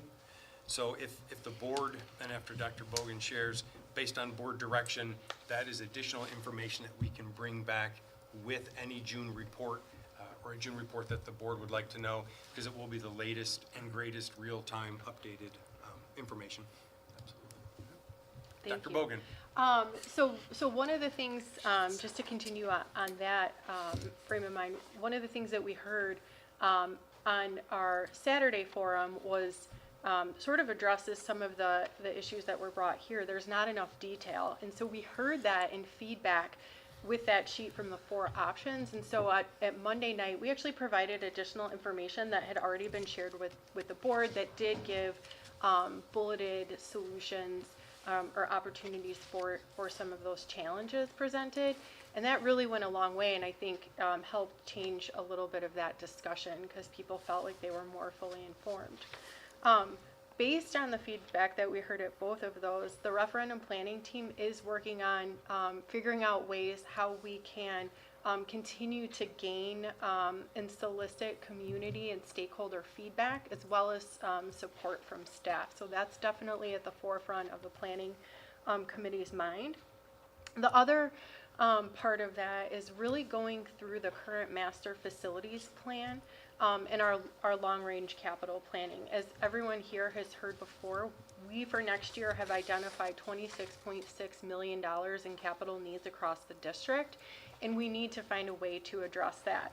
If it is not addressed through the referendum, we are going to have to work very diligently and collectively with all of our stakeholders to figure out where those priorities are. Things like boilers, things like our HVAC system, roofs, they're at end of life stage. You know, they've been maintained, I know as we've talked about in the past, they've been maintained, but end of life means they're at the point they can no longer be maintained and will be needing replacement. So we will need to work collectively to identify and prioritize those as soon as possible. It's going to be critical if we do not pass a referendum. We're going to have to continue to work on that prioritization and then also look at what are some possible cost-saving implementation measures that we can make. So you know, our team is working on that now, and as we move forward, that'll be something that we'll have to have continued conversations on. And there were, at the Monday night meeting, there were a couple of the attendees that we had that evening, the 9, who did voice some, or voiced a level of support in which they might be part of a Vote Yes committee. So I know that for the last April, there were 4 members on the Vote Yes committee, and it was a small group. It was a powerful group, but a small group to try to get signs and information out. So any timeline that we would have with the next group, we can work with them a little bit. We can't be on the Vote Yes side, but we can be on the information side. So there are some people that might be willing to start that process again. And then Board President Gonzalez, as you talk about those groups where the rubber meets the road, that is the group that is doing that when they are in support and pro-referendum, pro-projects, options, feel informed and feel like they can accurately reflect and tell the story. So we don't have, there's no action item on this tonight, but at some point, there's a next step, and I personally, and correct me if I'm wrong, but I think we need to decide November or April, right? That's essentially the next step. Yes, ultimately. So I don't know if there's something that the board needs as far as the projects outlined with more details for June, or is it you're comfortable right now deciding November, you're comfortable now deciding April, you're comfortable trying to get more information. I think that's part of what tonight will do to set, that's why I started with the timeline first, so that we can either update the timeline or continue to follow that timeline for November or for April. I strongly suggest that we move to April and we spend the next year just pushing this and getting all the information, setting it up the correct way, having the yes committee, giving as much information out to the community in all sorts of different ways, doing our best to get them as many details inside of each of these, get a better understanding and feedback on ranking of what people actually want. I think that's the best option for us. I agree. But I think we do need a we need a timeline even just for the list and the breakout. And like with Mr. Rollman talking to the athletic directors or the coaches and stuff like that, we need to see that list too.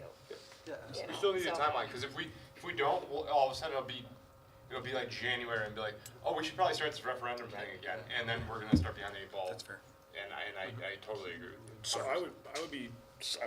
I'm in the same mindset I'm hearing, folks. Like, I think we need more time, but I'd also like to say that we should maybe have a firm commitment that we will do it in the spring. Because my biggest concern, I've voiced this before, is that we get into a pattern of kicking the can down the road, and then it's, 3 years from now, we still haven't solved the problem. And I don't like that, right? So hold our own feet to the fire and say, okay, look, if we're kicking the can from November to April, we are going to do it in April, hell or high water. But what are we gonna do July, August, September, October? So, I mean. Well, communication, that'll scare us into doing stuff. Yeah, well, hold us accountable.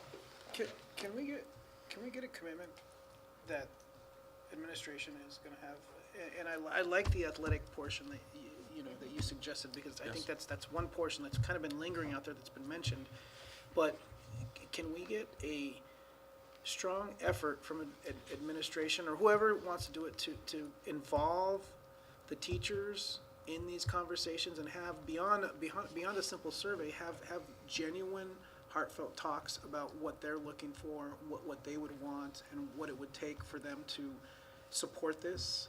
And we could at least have some real data or information.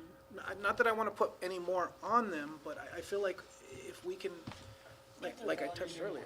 Get their valued input. Right. Bring them, make them part of the loop, which I'm not sure has been completely done before. It's an added voice of those who are in it every day, having to address it and deal with the cards they're dealt. You know, is there some way to improve that? And what, from their perspective, are their priorities in terms of improving learning spaces? Yeah, I agree. Learning spaces and learning outcomes.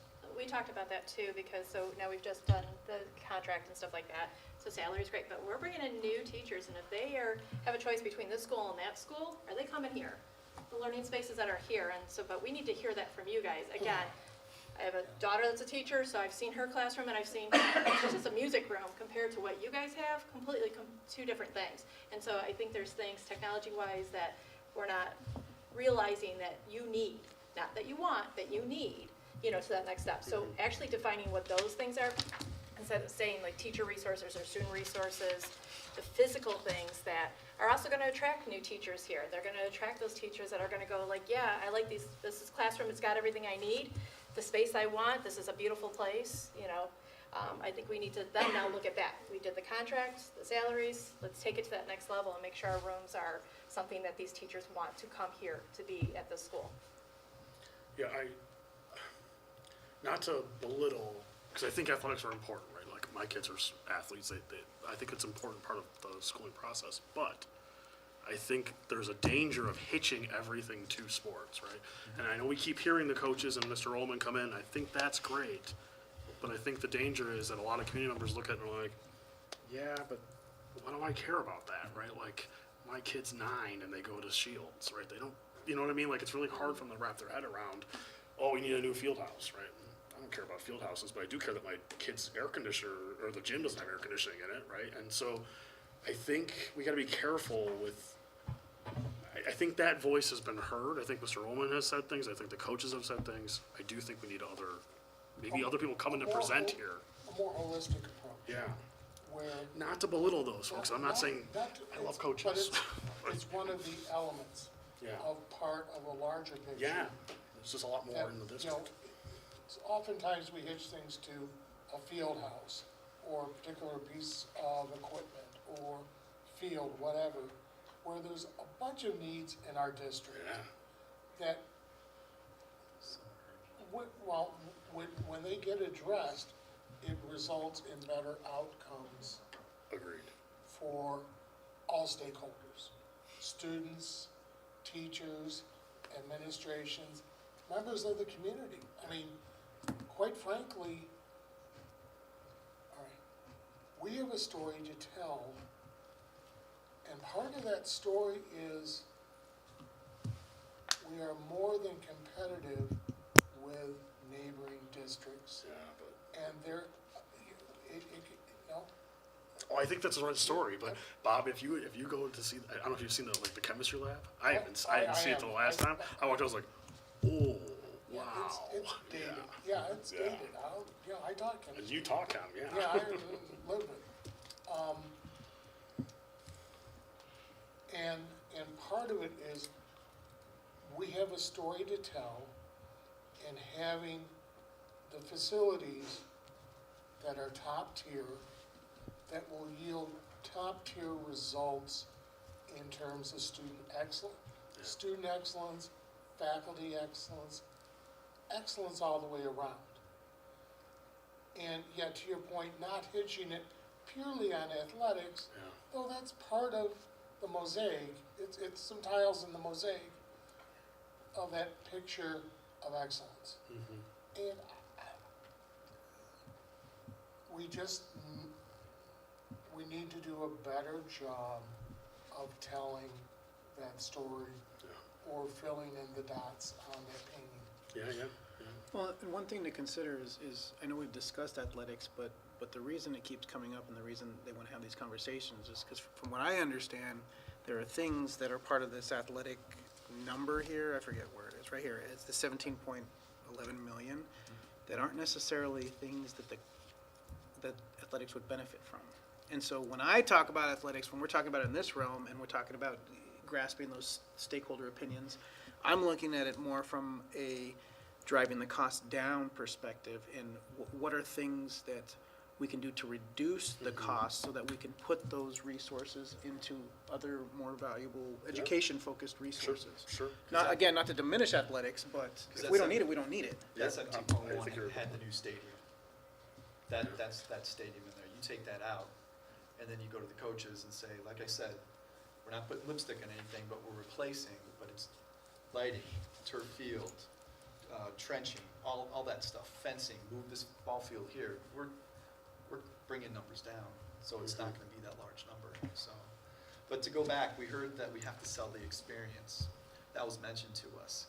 And who sells the experience are the students and the teachers. Yeah, I absolutely. noticed we talk a lot about community talking to us. We're not in the classrooms. We're having town halls and this and that, and they're talking to us. Students need to speak up. Teachers need to speak up. I think they're the ones who are gonna have to sell it, but we have to figure out how to get them involved, what they need to push it out to the stakeholders, I think is huge. Well, and I think it's the same lesson we learned, and I know this is gonna be, sorry, blunt, but the first referendum was all about the high school. We learned our lesson was, no, if we wanna pass this, we need to include the other schools. I think for our teachers and our students to be behind this, we need to learn our lesson. We need to be listening to them. What do they need? What are the things that are gonna take their classrooms to that next level, to that, and you guys have had those conversations, but I also think, just over time, our teachers have like, these are my needs.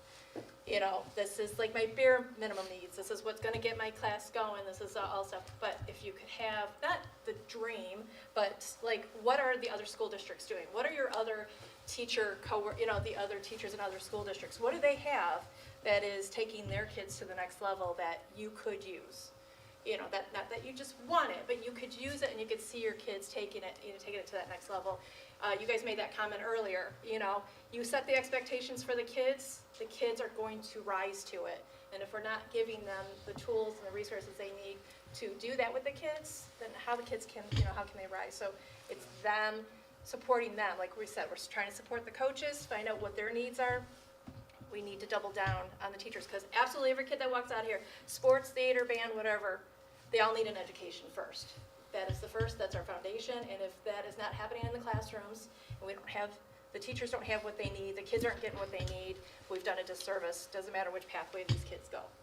So I think you're right. I think if we're gonna ask the teachers to do all this, though, we're putting a lot on them, and I know, Adam, you're sensitive to that. You had said you were, right? But we have to help them. Like, we can't just put it on their shoulders and be like, hey, go fix this problem for us, right? We have to either come up with like some kind of strategy, some kind of plan that we're involved, we're behind them, and so maybe, I know oftentimes, Dr. Layden, you ask us what you need from us from direction standpoint. I think we need some kind of plan if we're gonna involve the teachers and ask them to do all this work. What does that look like? What is that plan for them? How are we supporting them? How are we not just putting it on their shoulders, but then also giving them strategies to succeed? And that we are with them. Like We can continue need that, to. we can have that, continue that conversation and bring back those responses. Okay. Yeah, how we truly work with them in a concerted type of way so that we don't have multiple messages. We have a concerted message. Yes. Coming across on our themes of the right environment, the right teachers, the right everything for excellence. Yeah. Okay, so I feel like this has been a very healthy conversation. We've gotten a lot out of it. Is there anything else that board members need from either Mr. Chavez, Mr. Payton, Mr. Critta, or Dr. Bogan, Dr. Fuchs, myself? Just a lot of good debate or conversation among the board, but any information or anything answered from our group? At this point, would you guys be ready to establish that we're not going to do November, or do we want to? So I'm gonna go ahead and just, I know we don't have an action item here, but in the spirit of keeping things going and getting things done, I think the first step is establishing that clear timeline. And so I'm gonna make a motion, I motion that the Board of Education, what should I say? We, Aim for the consolidated election. You can do a consensus if you want. A consensus, we consensus? can do the same. You don't have to necessarily take action. But Okay. the consensus is to not move forward in November, but to target April with communication plan, a timeline, readjusting the timeline to see what you need, and then we have a longer timeline, a longer ramp in which to hit the April target. but, and to echo Mrs. Simmons' point, not lose focus and not come back and say, okay, now it's referendum time, let's talk about it. Stay on And track. not to make it more complicated, but I'm going to. I'm comfortable with saying yes, April, but I would like to have some kind of statement that says that it is it. We're not gonna kick it again. Right. Yeah, I almost So- want to take that aim word out of it and say that we're gonna do We're it. doing it in April. That commitment. Is that, I don't know. Is the, do you guys? I don't like kicking cans. Consensus? Focused effort, okay. So 7-0. Okay. So with no further discussion Thank you, warranted Keith. at this time? Thank you. Yeah, thank you all for coming.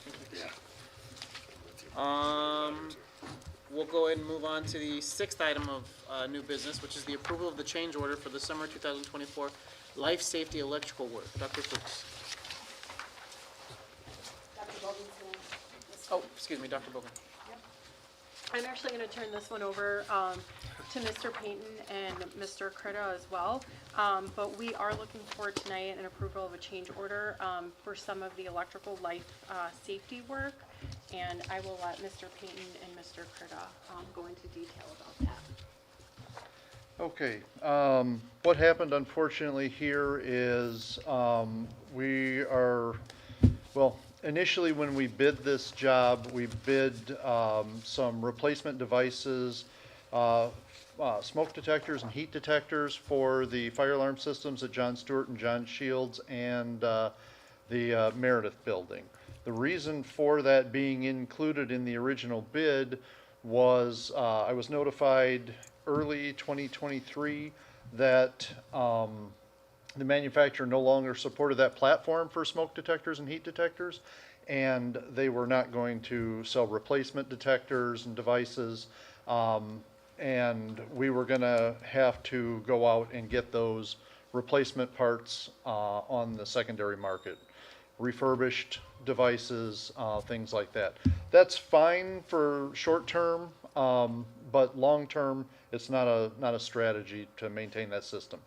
So we included it in the life safety bid for the work being done this summer.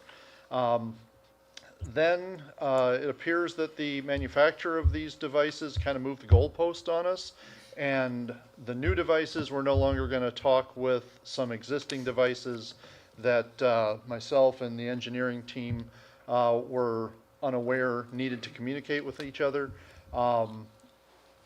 What happened was when the contractor was getting all their ducks in a row and getting ready to start this project, the manufacturer came in and said, no, you can't do that without doing this. And several panicked phone calls and emails were exchanged, and we resulted in this change order. Now, this change order reflects at this point what I'm going to call a not to exceed number, because I've had commitment from the contractor that they're going to do this kind of on a time and materials basis. They're not going to include their traditional markup on parts and things like that. So they're going to pass the parts cost along to us as is, and they're going to only bill us for labor actually used, where this is estimated labor, includes the traditional markup, things like that. So since they've provided this change order, they've come back and said, hey, because we were trying all different kinds of ideas on how do we fix this problem that we find ourselves in the middle of. And they said, this is what we want to do because we want to make sure that you have a good working fire alarm system at these schools. we'll back off on our normal markup and only charge labor that's actually invested, not some estimate. We think it's going to be this much, and so we'll, do our normal bidding process. They're going to document for us what that actual labor is, and then only bill us accordingly.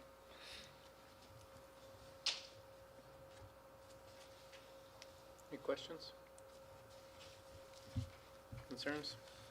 So you saw the original drawings, these devices were not on there when they gave their bid? The devices in the change order were not on there, no, Okay. no. Can you confirm that?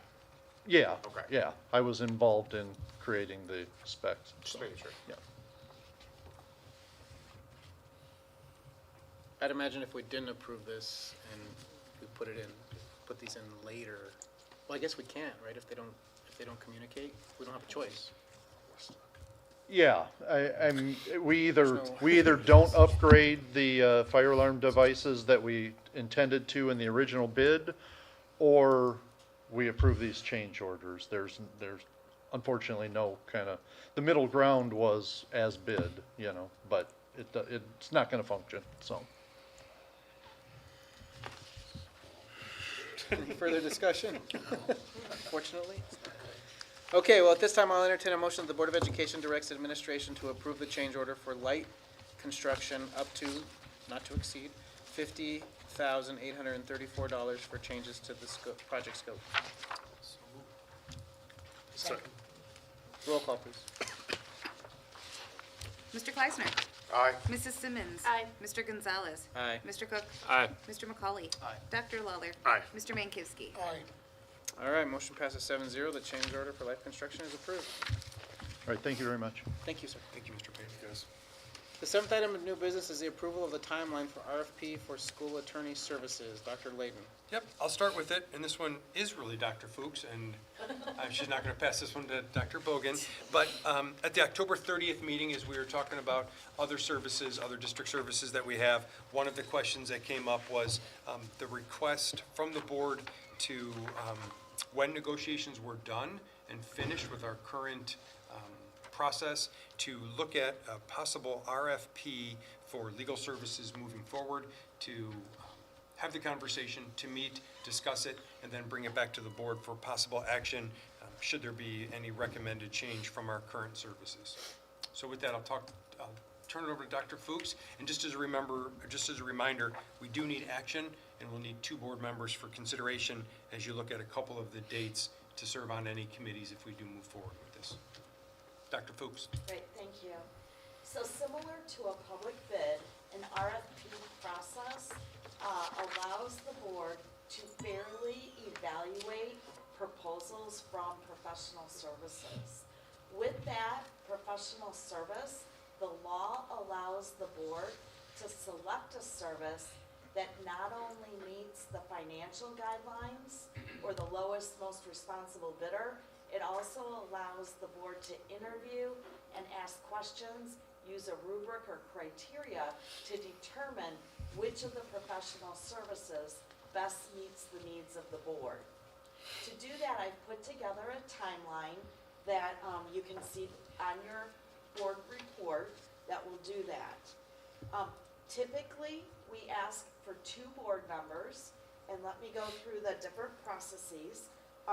Tonight, the board would approve the timeline. Then we would send the advertisement to the newspaper on June 13th. We need to have it there about a week in advance. And then the RFP packets, requests for proposals, would be available on June 20th. Qualifications would be due July 18th. That would give the potential attorney firms about 3 to 4 weeks, knowing that there's a major holiday week there. July 4th is a Thursday, so you're gonna lose some time that week to be sensitive to that. Then our team would screen the qualifications the week of July 22 to 25. That would be the first time that we would ask board members to participate. Typically what we do is we save the proposals, we don't open them, and then when we have an agreed upon time and date, the team would get together, open the proposals, again, using some kind of tool that we will put together to screen the various proposals. Typically, we will select the top 3, and then we would bring that, each of those firms in for an in-person interview with the same team that is screening the proposals. We would select and notify the finalists on July 25th. That's a Thursday. Again, you want to give those firms, attorney firms, some time, once again, especially since it's summer, in order to set up their interviews. So we would interview them somewhere between August 5th through 7th. That would be the second commitment from those same 2 board members. And then once we select that firm after those interviews, we would bring the contract or the approval of that contract to the board at the August 12th board meeting, August 12th of '24. So the question is, are there 2, first of all, does the board approve the timeline? If there are any questions or concepts that you want to talk about with the timeline. Secondly, do we have 2 members that could serve both for the screening of qualifications, July 22 to 25, and then again, interview the top 3 firms in person with the team, August 5th through 7th. What time of the day? Typically in the evening, because we're respectful of the board member schedules. You can do that, okay? And Ryan. So, Dr. Layden, I see, board member Kleisner and board member Kiske are interested in serving on this for both those 2 screening and the interviews. Well, one second. Dr. Layden, what was the date on the meeting we had with the fire? There's not a conflict with this. There are no. I don't remember the exact date, but it's not Yeah, a conflict, so I checked these knew it before. was July. And Dr. Layden Yep. would be on the team, so we wouldn't be able to schedule it at the same time. Makes sense. Yeah. Perfect. I'll find it for you, though. Well, thank you both board members, and then there is a recommendation that the board tonight approves that timeline. We will begin working on the RFP packet. We'll get some samples, we'll put one together, and we'll run it past those 2 board members to make sure that you agree with what's in the packet, and then we'll get that ready to go for June 20th. Okay. Any questions, comments? Thank you very much to the 2 of you for volunteering. Okay, well, at this time, I'll entertain a motion that the Board of Education approves the RFP timeline outlined above to select the school attorney for the district. So moved. Second. Roll call, please. Mrs. Simmons. Aye. Mr. Gonzalez. Aye. Mr. Cook. Aye. Mr. McCauley. Aye. Dr. Lawler. Aye. Mr. Bankivsky. Aye. Mr. Kleisner. Aye. All right, motion passes 7-0. The RFP timeline is approved. So now we're going to move to the new K-8, which was originally I-10, and that is the amended grading practices for K-6 through 12 upon second reading. So I guess at this point, we'll turn it over to the board member who pulled it, correct? Yes. Okay, yeah. Yeah, appreciate it, thank you. I just wanted to pull this because from our last meeting, I don't feel all of the teachers' voices were heard. I still feel that there was information that wasn't there. I wanted to bring this back up. I thank you for the teachers that spoke tonight, greatly appreciate it to know where you guys stand.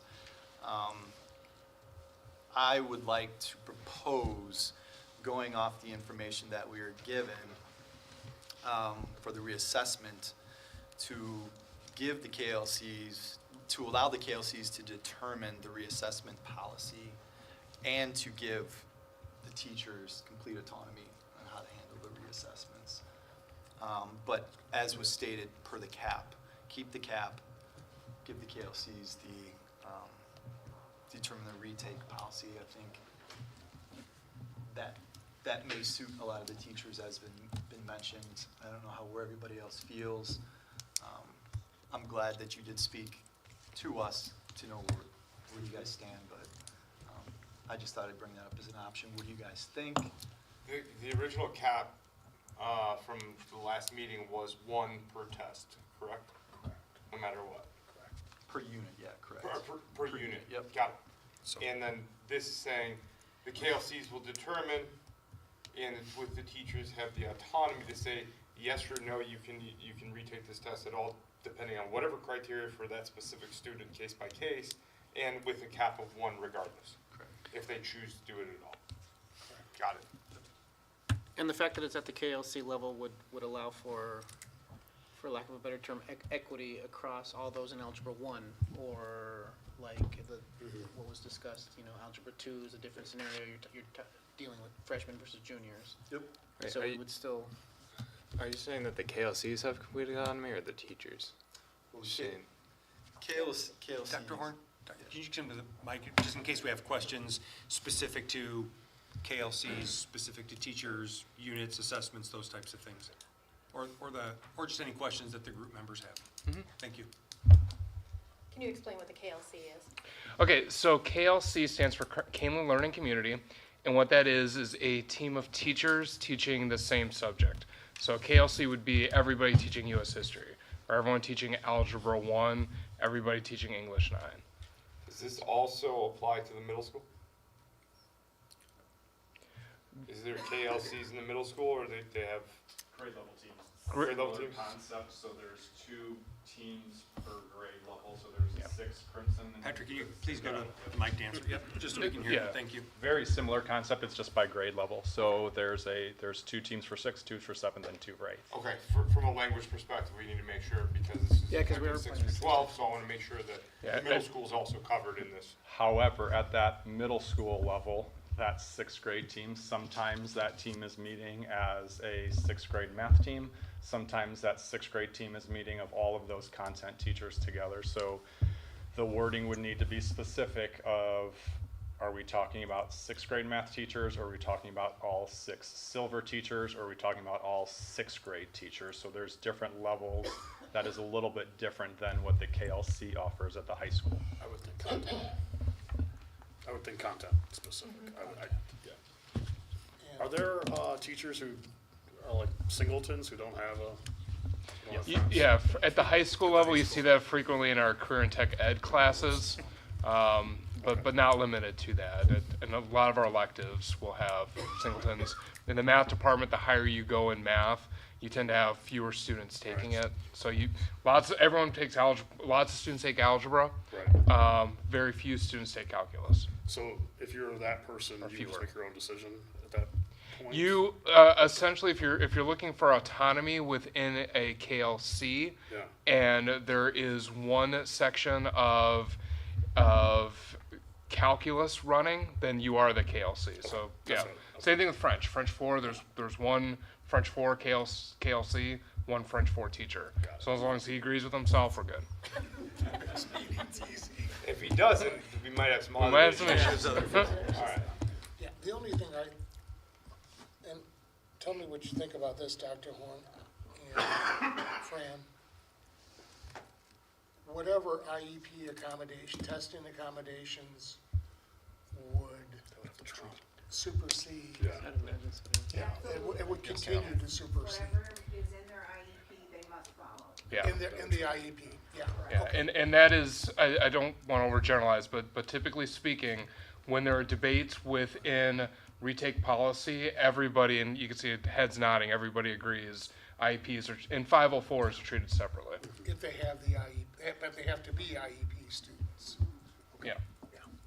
And we do have at the high school level, we have our co-teachers, meaning a special ed teacher and an algebra teacher co-teaching, working collaboratively together, so there's that collaboration happening. But as for special ed students with IEPs, 504s too, you think? Maybe? If it's written in their plan, yep, we must follow it. Okay, yeah, so the retesting restrictions, obviously subject to IEP, other, Yeah. Retaking in length of time you get to take it. would be, you know, where the IEP would, yeah. Just want to reiterate that, yeah. So, but to Edmund's point, are we talking about KLCs or the groups, or are we talking about teachers? Because don't want to have both in the sense, because if we have a math teacher that doesn't necessarily agree with their KLC, and we don't want them to, or maybe we do, have them, they have their own autonomy and they can they're like, nope, I don't want to do what my group's doing, so I'm going to do what I want to do. It sounds like at the high school level, it's KLC, and so if it's like if there's only one person in the KLC, then they have that autonomy, but Can we bring a teacher up? the confusion. Yeah, well, I meant like, so like if it's algebra, you know, like there's multiple teachers in the math, and so like middle school or something like that, and all the math teachers agree, all the sixth grade, you know, they all agree, this is what we're gonna do, and then but we have it written so general that one teacher goes, no, I don't like that, so I'm gonna do my own. So that's what I'm saying, is the writing, what we write. I don't know how strict to be. Well, I think the idea behind the KLC was to address, as you guys had said, right, I should be able to have a similar experience, not, they're not gonna be the same, but a similar experience regardless of which Algebra 1 teacher I have, right? So- Consistent policy. Right, yeah, so, Consistent all the way through. Mr. Thomas is amazing, but, you know, Mr. Stevens sucks, right? That's not, we don't want that experience, right? Can I request one of the teachers to come up to speak? Just because we're talking and we're not really knowing what's going on, they're in the classroom, just to clarify. Board President Gonzalez, you can always invite a Yeah, guest to the microphone. if Dan, if you want to come up and speak. Clarify for us so that we're not. If not, you just gotta call them. I don't want to put anyone on the spot, but is there anyone at the middle school level who would, any educator at the middle school level who would like to contribute as well? Because I'm having a little bit of ambiguity at the middle school level on how this would work.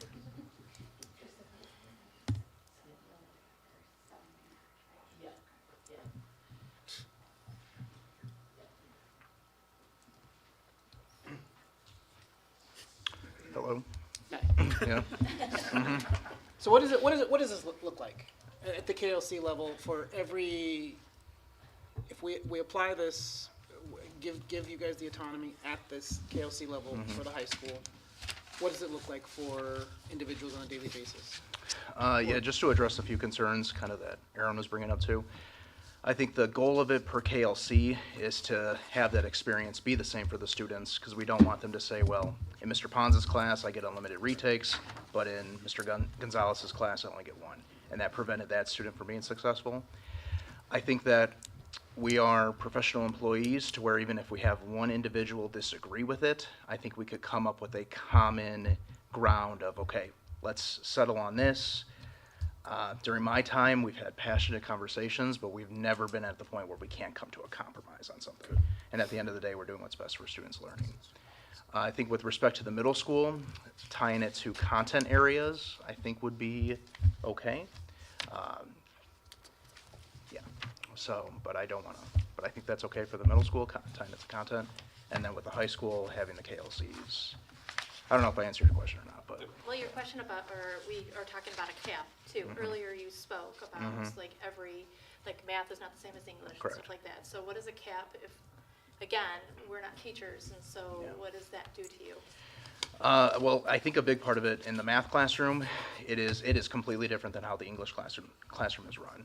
And I think based off of the survey that was sent out, I think putting the cap at what the district had proposed would be a nice middle ground to where I think every teacher could be happy and could work with that within their KLC to, make something work out of that. But I know just for mathematics-wise, we're trying to get the students to prepare for those assessments the first time, work on like study habits, preparing them for college. So keeping those retakes down, I think will address that. Whereas English, if you only have 4 standards and we're constantly changing those standards, that might look different to where you might have to retake more or, So us putting a cap or a reassessment actually ties your hands, you know. It's, Yes, I think as like an English professor, or like I think some teachers correct, but that's where in my speech that I gave earlier, I would recommend just having the individuals taking over Patrick's like go to the actual KLCs and talk to them. And I think going to the English KLCs and saying, okay, would you feel handcuffed if there was a cap? They say yes, they could bring that back to the board and say, well, putting a cap hurts our English teachers, but it doesn't hurt the math teachers, so leaving that autonomy piece, I think, kind of addresses all that. Thank you. Mhm.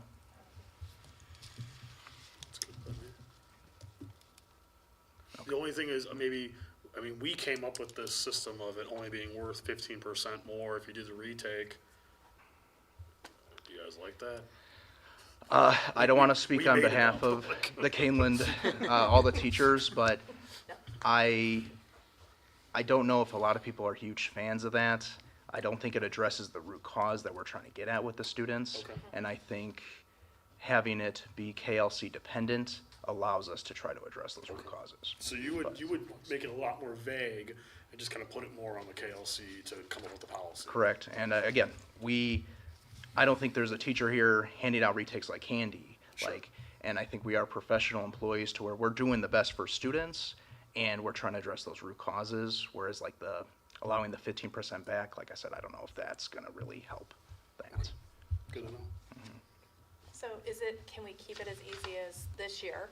Let the KLCs, or word it in the way that KLCs in the group, or the contents in the middle school, I hate to say drive it, but this way, keep it as simple as they decide what is best, and then reevaluate at the end at some point and see if that maybe next year, then we have to have caps and stuff like that. So I think that's good direction. If it was me, I would say, Patrick, you get to go write it again, and it should come back the next round on consent or whatever, right? Like, instead of try to write this new policy tonight by committee, I think we've got direction. Here's what we'd like to see you guys do. I just want to make sure that through. Does that make sense to everybody, or do you Through disagree? Julie as a great note taker, that resourceful, that we do have that direction so that it's accurate. Yes. Do you want me to reiterate what you guys had said? Yeah, what are the findings thus far? Okay. What I heard was that you wanted to allow the KLC or content-specific grade level teams, specifically at the middle school, to determine the reassessment policy. And at that point, it gets a little gray, because now you had originally put in the cap, but you don't know that you want to put in the cap now, correct?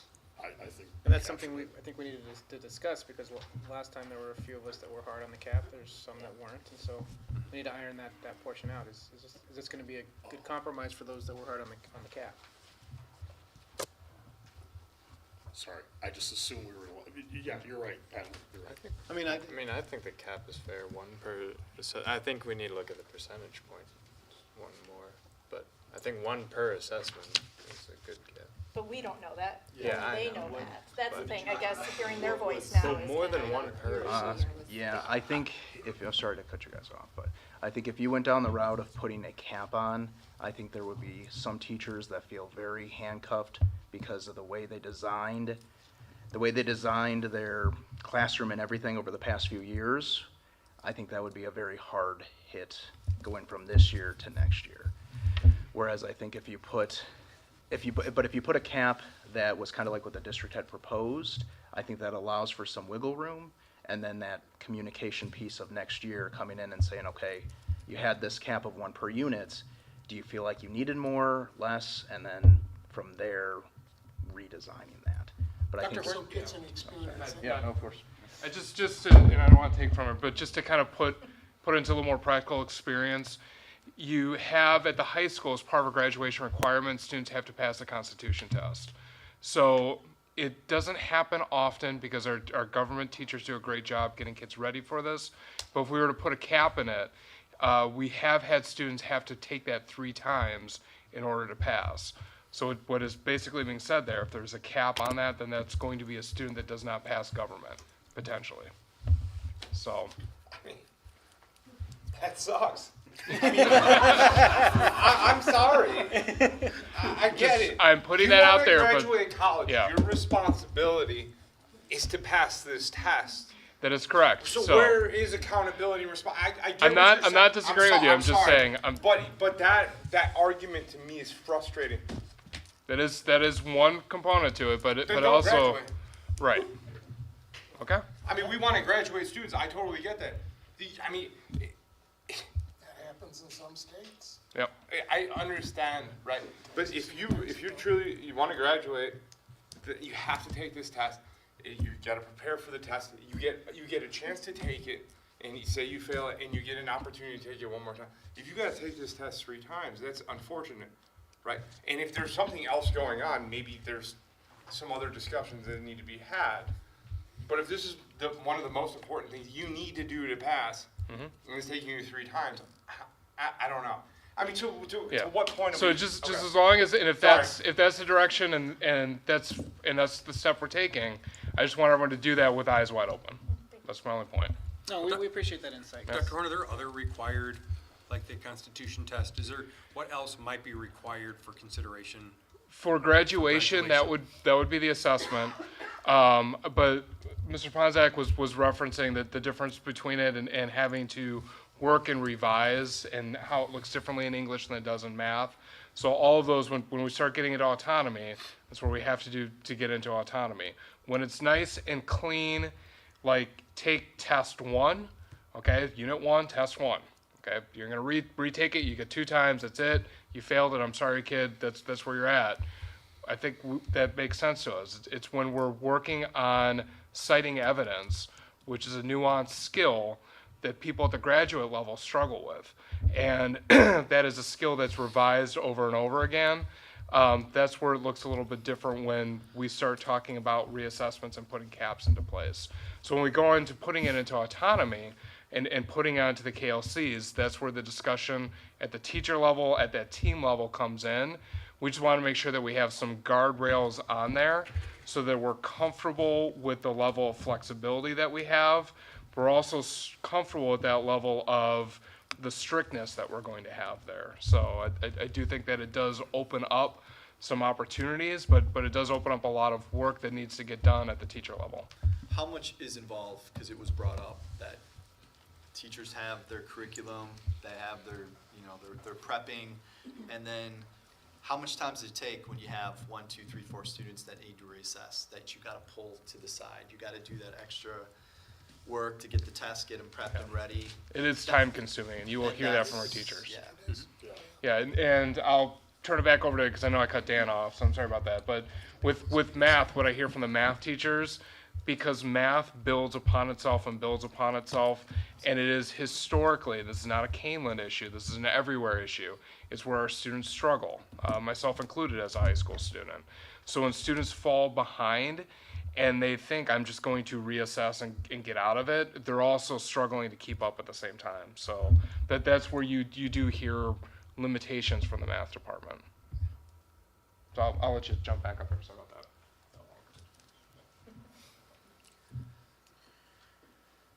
Okay, well, where are we at then? So. Do we want to move it the 1 per assessment? I think that's where we are. And we've got the wording that it'll be KLC or contents, so, and then they're even saying, assess it after this, do the 1. Try the first year. Try the first year. See how it works after the first year. You're saying first year with the cap? Yeah, first year with a cap. That's a good compromise. Unless, I don't want to have to give out waivers unless, unless the IEP or 504 says otherwise, and we follow the IEP or the 504. On the at least the assessment portion. So our student, an example of a student in question who Dr. Horn brought up the Constitution test, and Mr. Kleisner, you talked about that as well. A student who's sick, or a student who is out, who whatever, and then comes back, takes it, doesn't do well, tries it again, and now if there's a cap on this student, that student is going to have to transfer somewhere else to get a diploma? Where are we going to allow them a third chance? Let me propose a solution. Okay, Dr. Layden, that if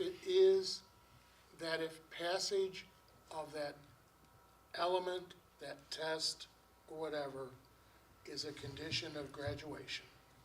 Like back in New Mexico, they had a comprehensive statewide exam that you had to pass.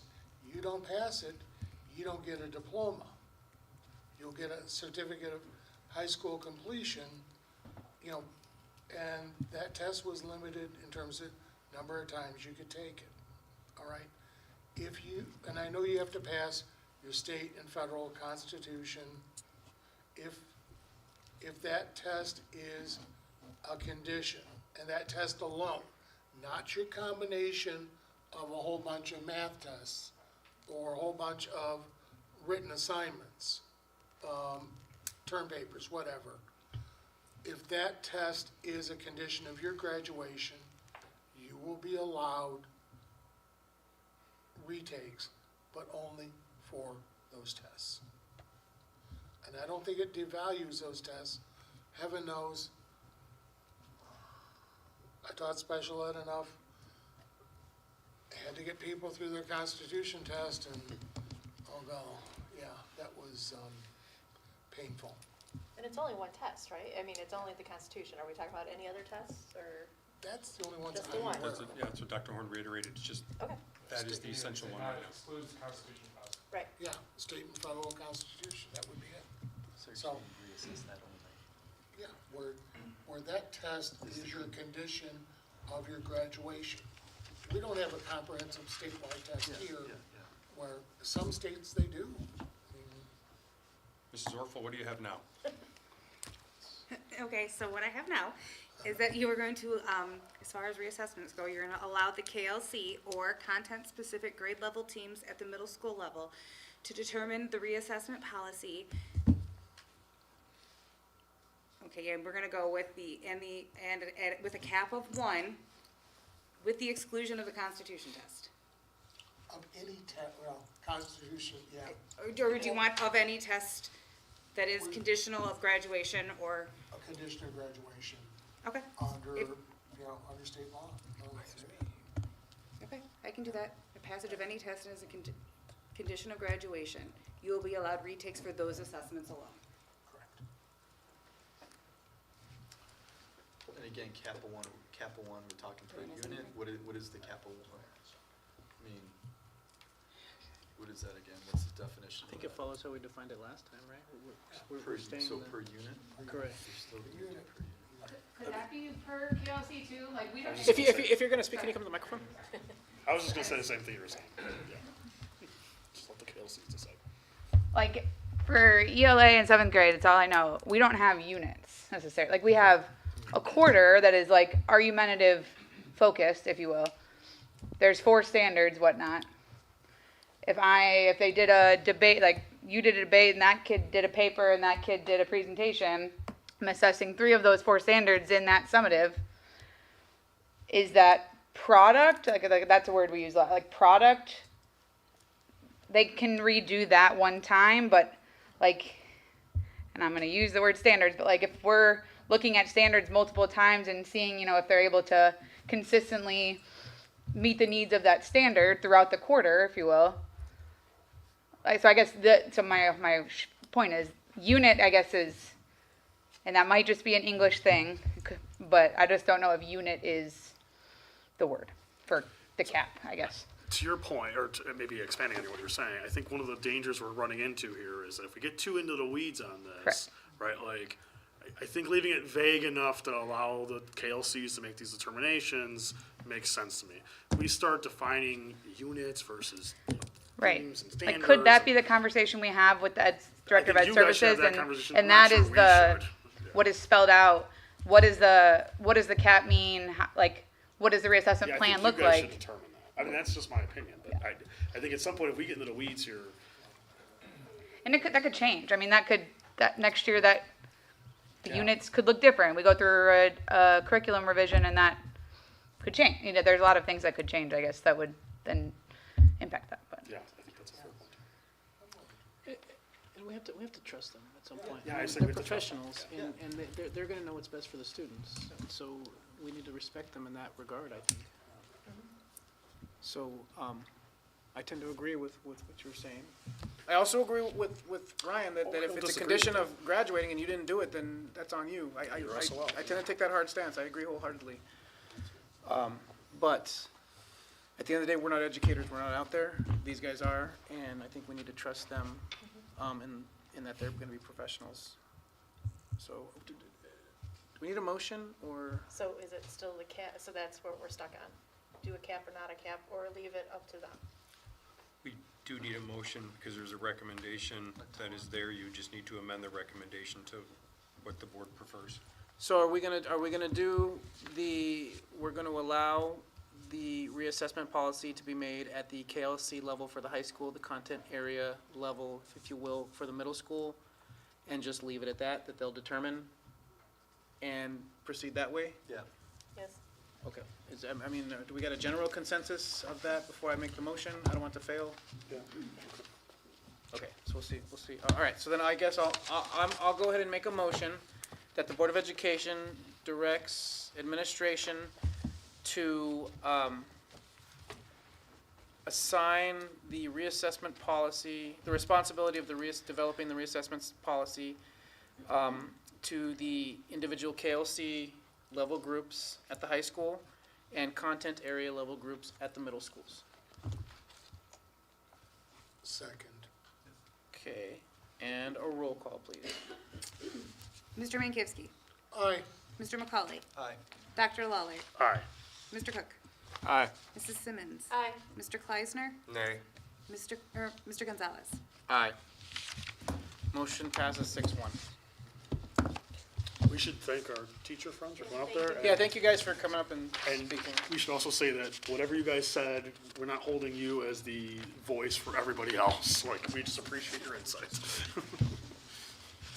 Okay, so that concludes, thank you, Aaron, for that, for sure. And thank you guys, we appreciate your input. Okay, so at this time, I'm gonna find my agenda. We're gonna move to the superintendent and board report, and I'll turn it over to Dr. Leeden. Yep, just a reminder that Sarah, our new student ambassador, starts August 12th. So we are without a student ambassador to give us the end of the year highlights that Katie was able to do. That will start back up, like I shared, August 12th. We do have, probably much to the chagrin of some of our students, but we do have summer school starting in July. So that information did go out. The signups are signups have taken place. Communication is ongoing. Again, EC5 will be at Blackberry Creek this year. 6 through 12 will be here at Harder, centrally located. And that is, again, moved back to the end of July, beginning of August, hoping that we'll see less loss of summer slippage because it's closer to the beginning of a school year. So we'll be able to compare data, at least from previous years to 1 year, and see if there's a comparison to take with that or anything to learn for then future summers after this one. That was the primary update that I had. Dr. Fuchs? Don't have anything tonight, thank you. Thank you. Okay. Well, we'll proceed then into topics for future agendas. Anything? Going once? Twice? 3 times. Okay. We now move forward to the very special part of the night, where we do the second round of public comments.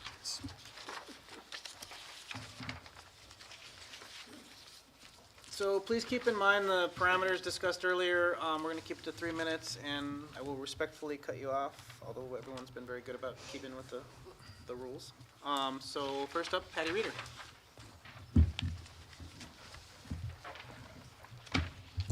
Good evening. My name is still Patty Reeder, still live in Sugar Grove. I promise not to be as long-winded as I was earlier this evening, but I just want to thank the Board of Education for approving the tentative agreement earlier this evening. And I just want to reiterate, I am incredibly proud of what we all achieved together, and I look forward to continuing working together in the future. So, thank you. Thank you, Patty. All right, next up I have Kendall Lawson.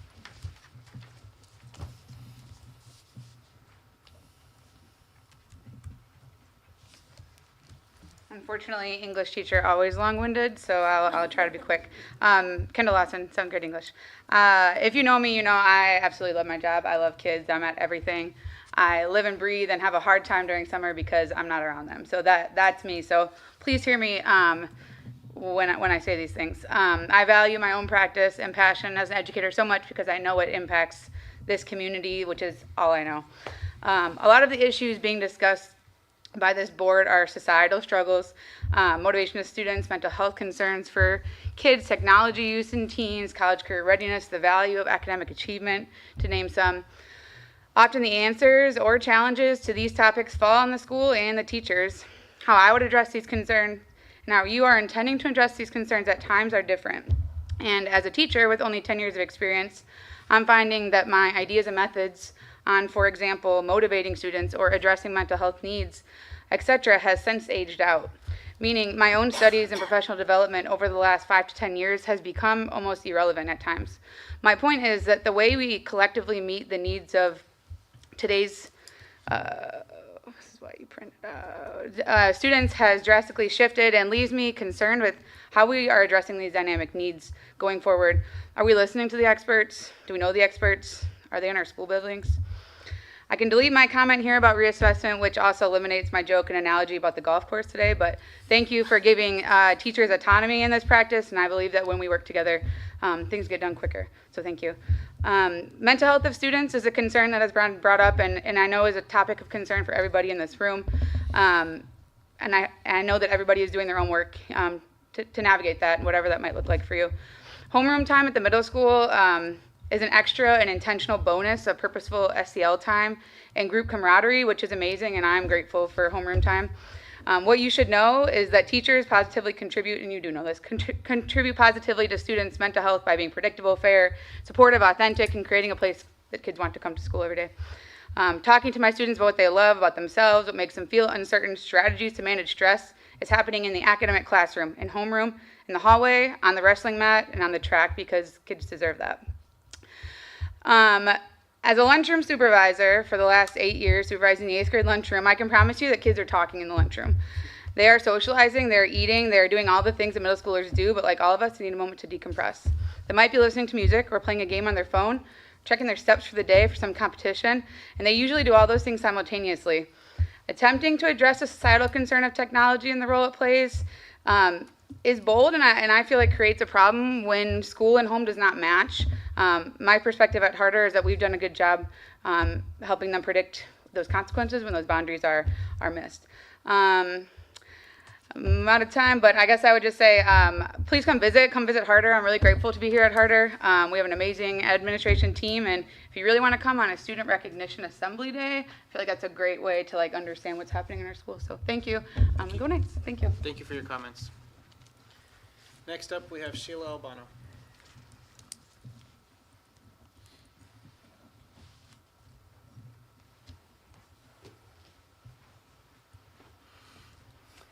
Sheila Albano from Elburn. I have so many thoughts in my head from this meeting that I'll never get through in 3 minutes. But the thing I originally came up here for was to ask about the Illinois HB 4582, which apparently is working its way through to adjust financing for general obligation bonds and the state financial law. And that affects all kinds of things. And when I read through it, it was very confusing. But in the case of schools, it's supposed to be affecting how you can possibly not go to referendum or get taxpayers' permission for certain kinds of general obligation bonds. The state rep that for our area voted against it. I don't understand it, but I thought given that we are looking at a referendum, it might be something that you guys should educate yourselves about and know about as it is in process to be possibly voted on this summer.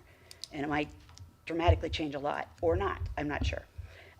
Beyond that, very quickly, I'd like to say he's not here any longer, but thank you to Dan Critta for meeting with the cross-country coaches today to talk to them about how we can keep that course, what's going on with the track, and how we're going to accomplish the runways. I'm disappointed that there's not I was told several times there'd be an update tonight for you guys on the track, so I'm very disappointed that it didn't show up. But in terms of your referendum, 2 years we've been saying, yes, please put us on a look at your track group and what we accomplished in 3 weeks. Reach out to us, let us help you. We want to help you get that thing passed in the right way, in a way that everybody can be proud of. And we want to be able to go out to the community and say, this will be amazing, not this is going to really mess up your taxes. We can do that, but we have to have information. We have to understand what we're going to go tell those people. And yes, we can do them at Elburn Days, and but we can also do it at the Lions Clubs and the American Legions and the KTO and all these different places. But we need a lot of us to be able to understand what we're saying, and that means we need it from you, and we need it in clear, and we need pictures, and we need videos, and all the different things that you've said. And we got that from 3 weeks of just people coming forward going, here's ideas, here's ideas, here's ideas. I think we can do it. I'm so glad you put it in April. It was never going to happen in November. People are furious with your vote on the TIF, and they just got huge increases in their tax bills. I don't think you could have passed it in November. Let's do this together. Reach out. We're here for you. Thank you. Thank you for your comments. Last up, we have Kendra Schumacher.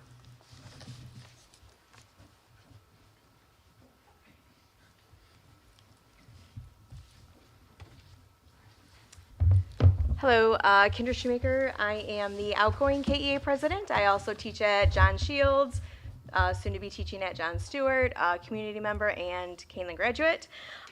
Just as I know a lot of conversations about teachers and staff members when the referendum discussion was happening. So just kind of where we were coming from as like KEA leadership, we've not had any like formal conversations with our membership yet. We were kind of waiting to see what the timeline was going to be, what the projects were going to be, like what the options were going to be before, you know, having more in-depth conversations with our membership. But I definitely think once, I know the timeline's been set, but projects, options, absolutely talking to incoming KEA leaders, those conversations will definitely be happening with our membership. Also appreciate a lot of the conversations of including staff and teachers as we are stakeholders as well. So we definitely want to be part of that conversation. So thank you for that. Thank you for your comments. Okay. Well, given that we took care of closed session beforehand, it is now 9:15 p.m. and I will entertain a motion to adjourn the meeting. So moved. Second. All those in favor? Aye. Opposed? Meeting is adjourned.